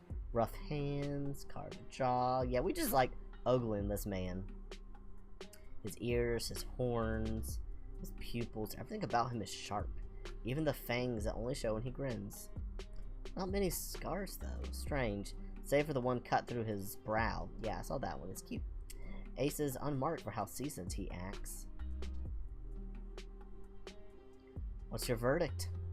I whipped my head in the opposite direction. I like you. What verdict? Got a long, good look. Are you impressed or do I need work? Nah, I think you look good. My face grows hot. I've seen worse. You're annoying. Aww. We'll just tease him, I guess. I'll say I've seen worse. Guess I've seen worse. He responds with a low chuckle, draped in smoke. He seems to like more of the teasing responses. Keep staring then. I will. Thank you. I was gonna do it anyway, cause it's free to look. I just can't touch. My embarrassment spikes. Without thinking, I blurt out a change in topic. I have questions about the sea spring. Boredom eclipses his amusement in an instant. He closes his eyes again. He doesn't want to talk about the sea spring. Of course you do. I thought I'd made myself clear that what you'd be giving up. Before you kick me out to go drinking, I still need to know more. My turn for a question. Sounds more like an order than anything else. I bristle under his narrowed gaze. Fine. Takes a long pull from his cigarette and lets the smoke trail slowly from his lips. Your curse. What about it? The song and dance is all too familiar. The selfish questions come first. What does it do? Is it painful? Can you control it? Brace myself for the inevitable onslaught. Is the thought of living with it really so unbearable? My dread dies with his words. No one has asked me that before. You survived this long, unless you're running out of time. I wonder if it's really worth the sacrifice. He flicks the cigarette aside and props his head on blood-smeared knuckles. Honestly, that is exactly what I was thinking, though. Like, yeah, it's annoying, and it can curse people, but we've lived to be an adult with it, and it's not like it kills us. Just, like, wear gloves or something. I don't know. It's like, Elsa.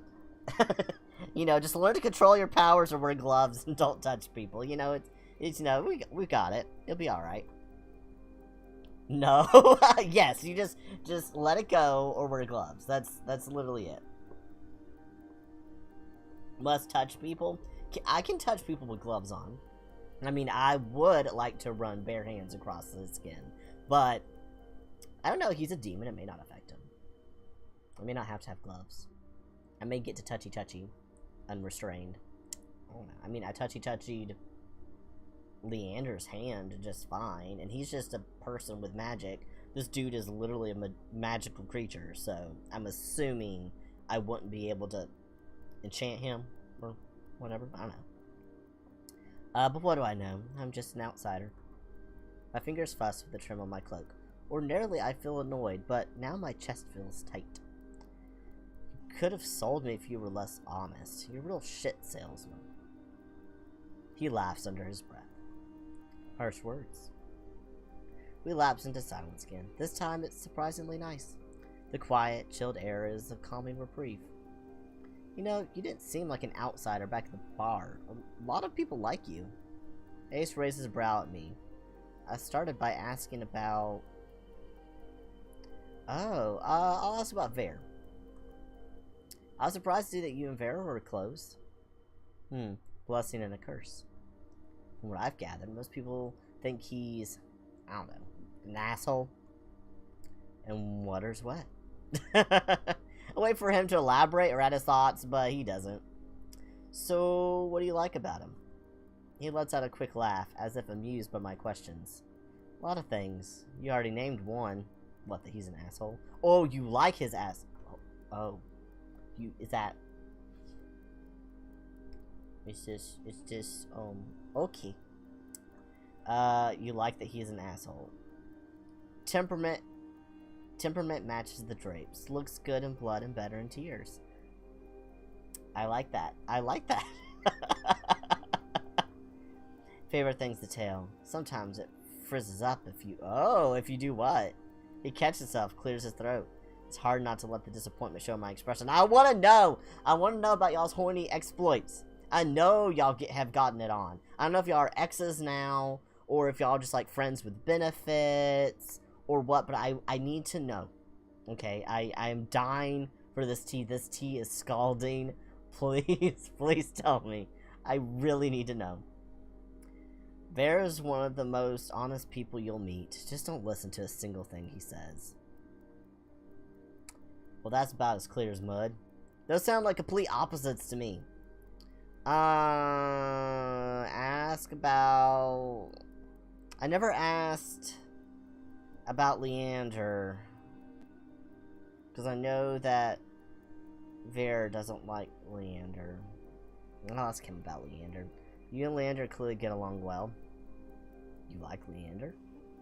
Doesn't everyone? He's helped me a lot since I arrived in Iridia. He even got me a free room at the Wet Wick. His charm has gotten him far, but for a leader, he sure likes it when others take control. Oh, so he's a bottom.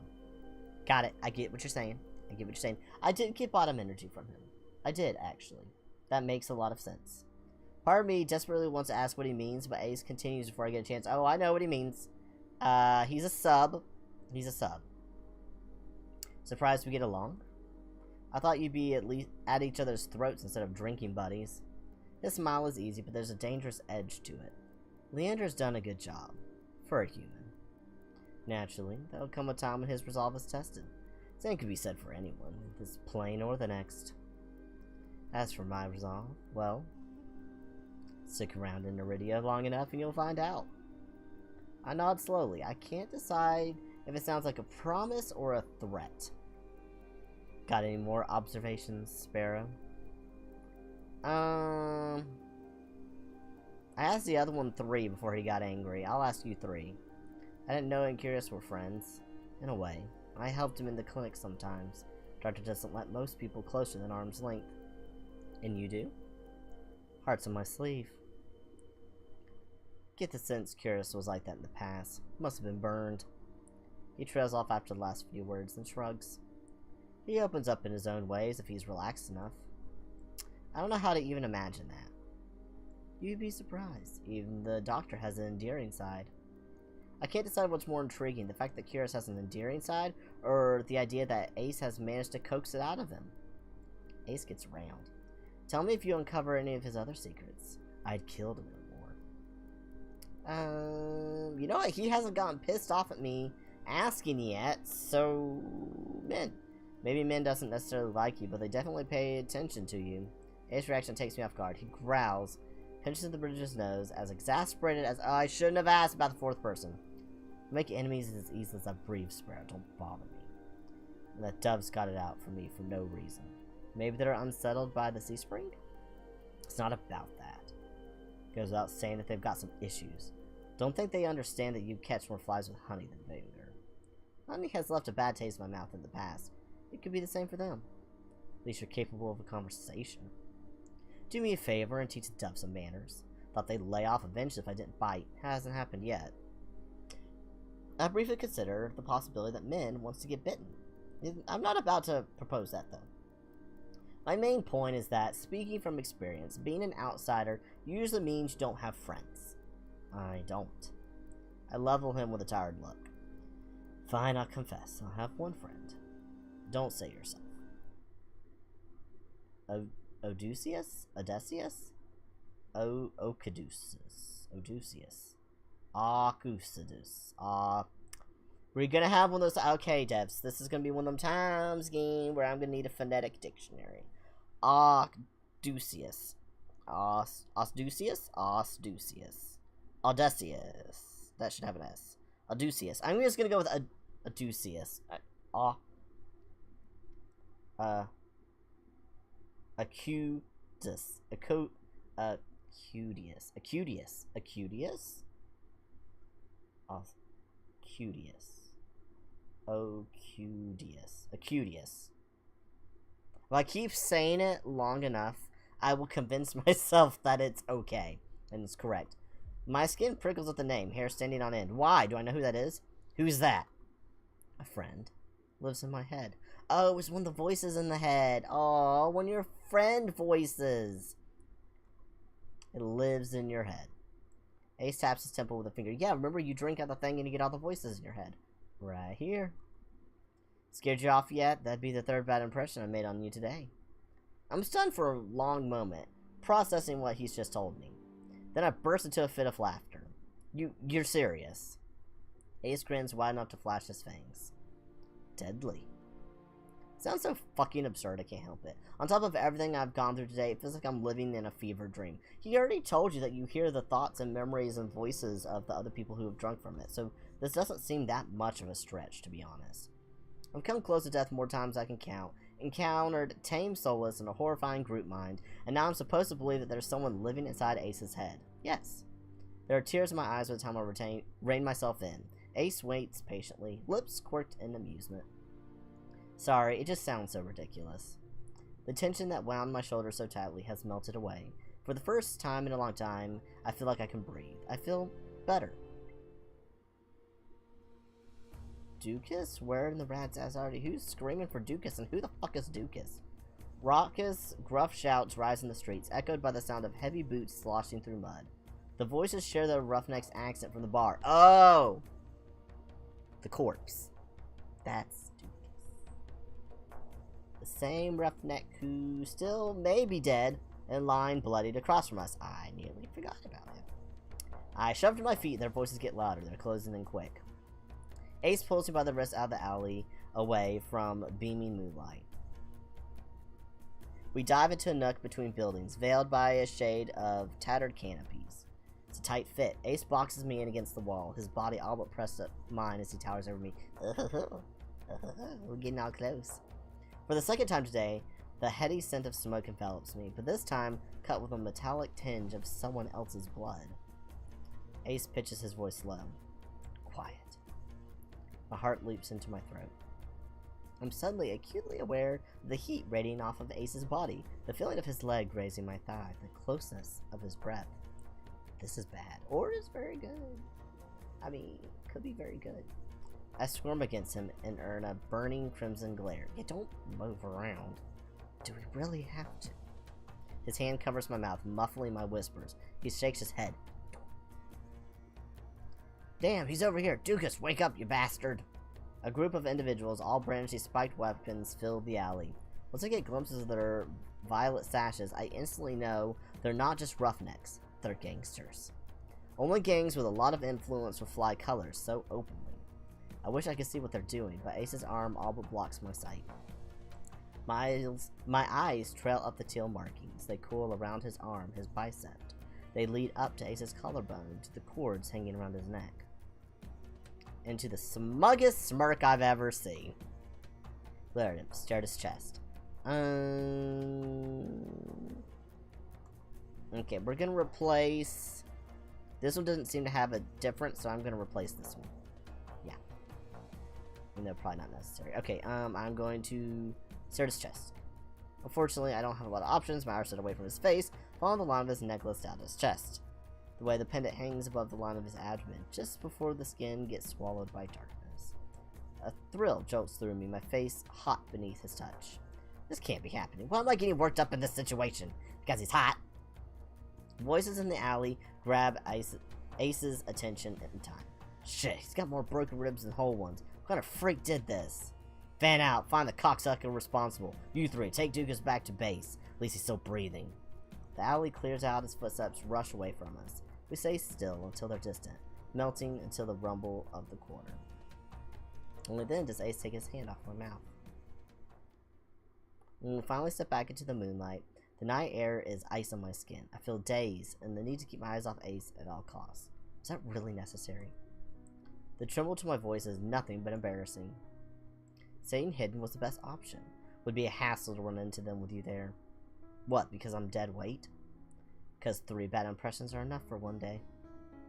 The answer is too vague for my liking, but he's probably right. Either way, I don't have the energy to argue. Come on, Sparrow, let's get you home before you're framed for murder. Very funny.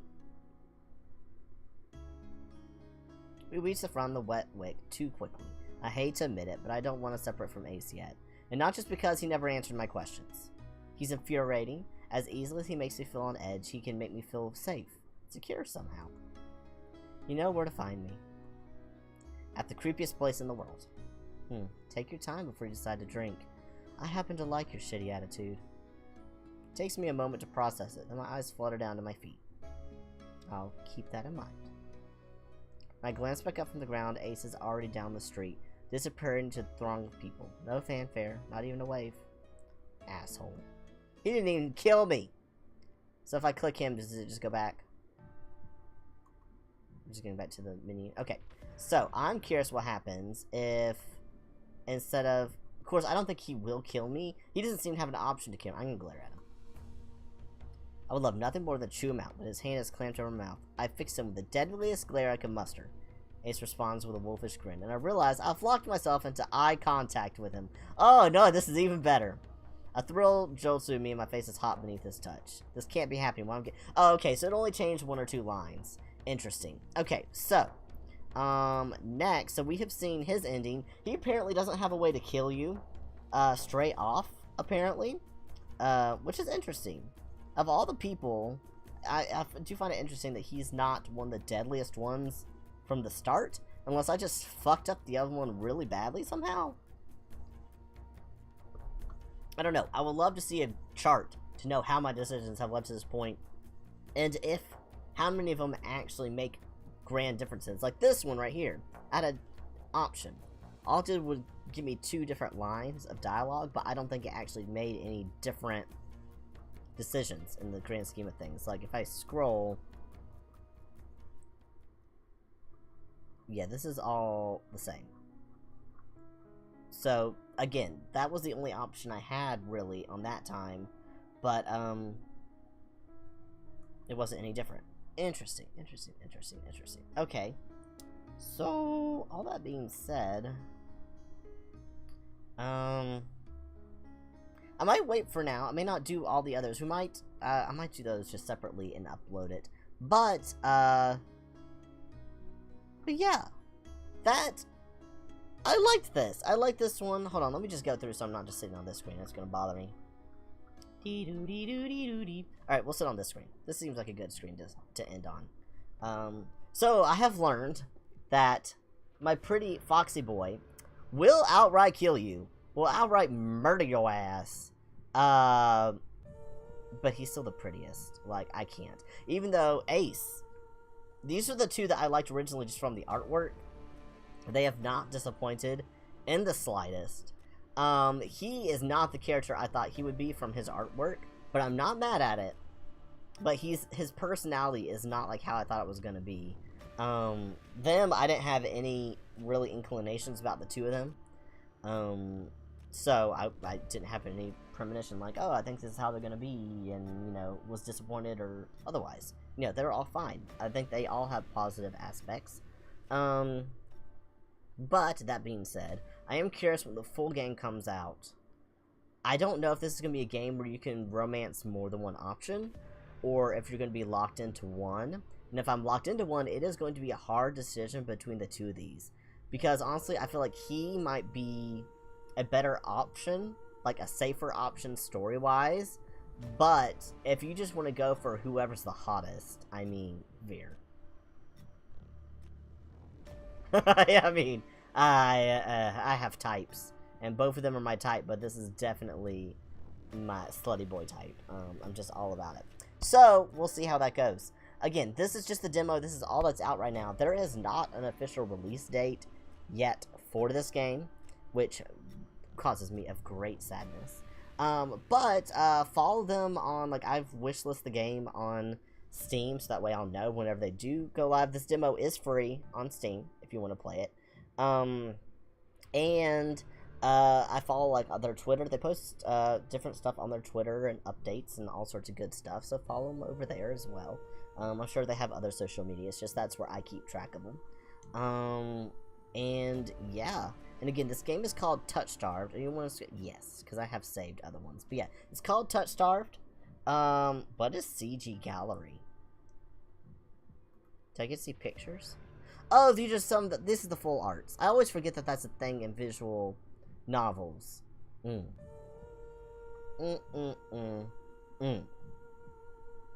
This is perfection. Perfection. We're just gonna leave them on the screen. Like, that's all we need. This is all we needed in our lives right now. Anywho, on that note, I am going to call it for the night, because I've been streaming 3.5 hours, which is a good stream. We got to go through the demo. There's, of course, still other endings, and again, I'm not certain how many of my choices actually changed the main parts of the story.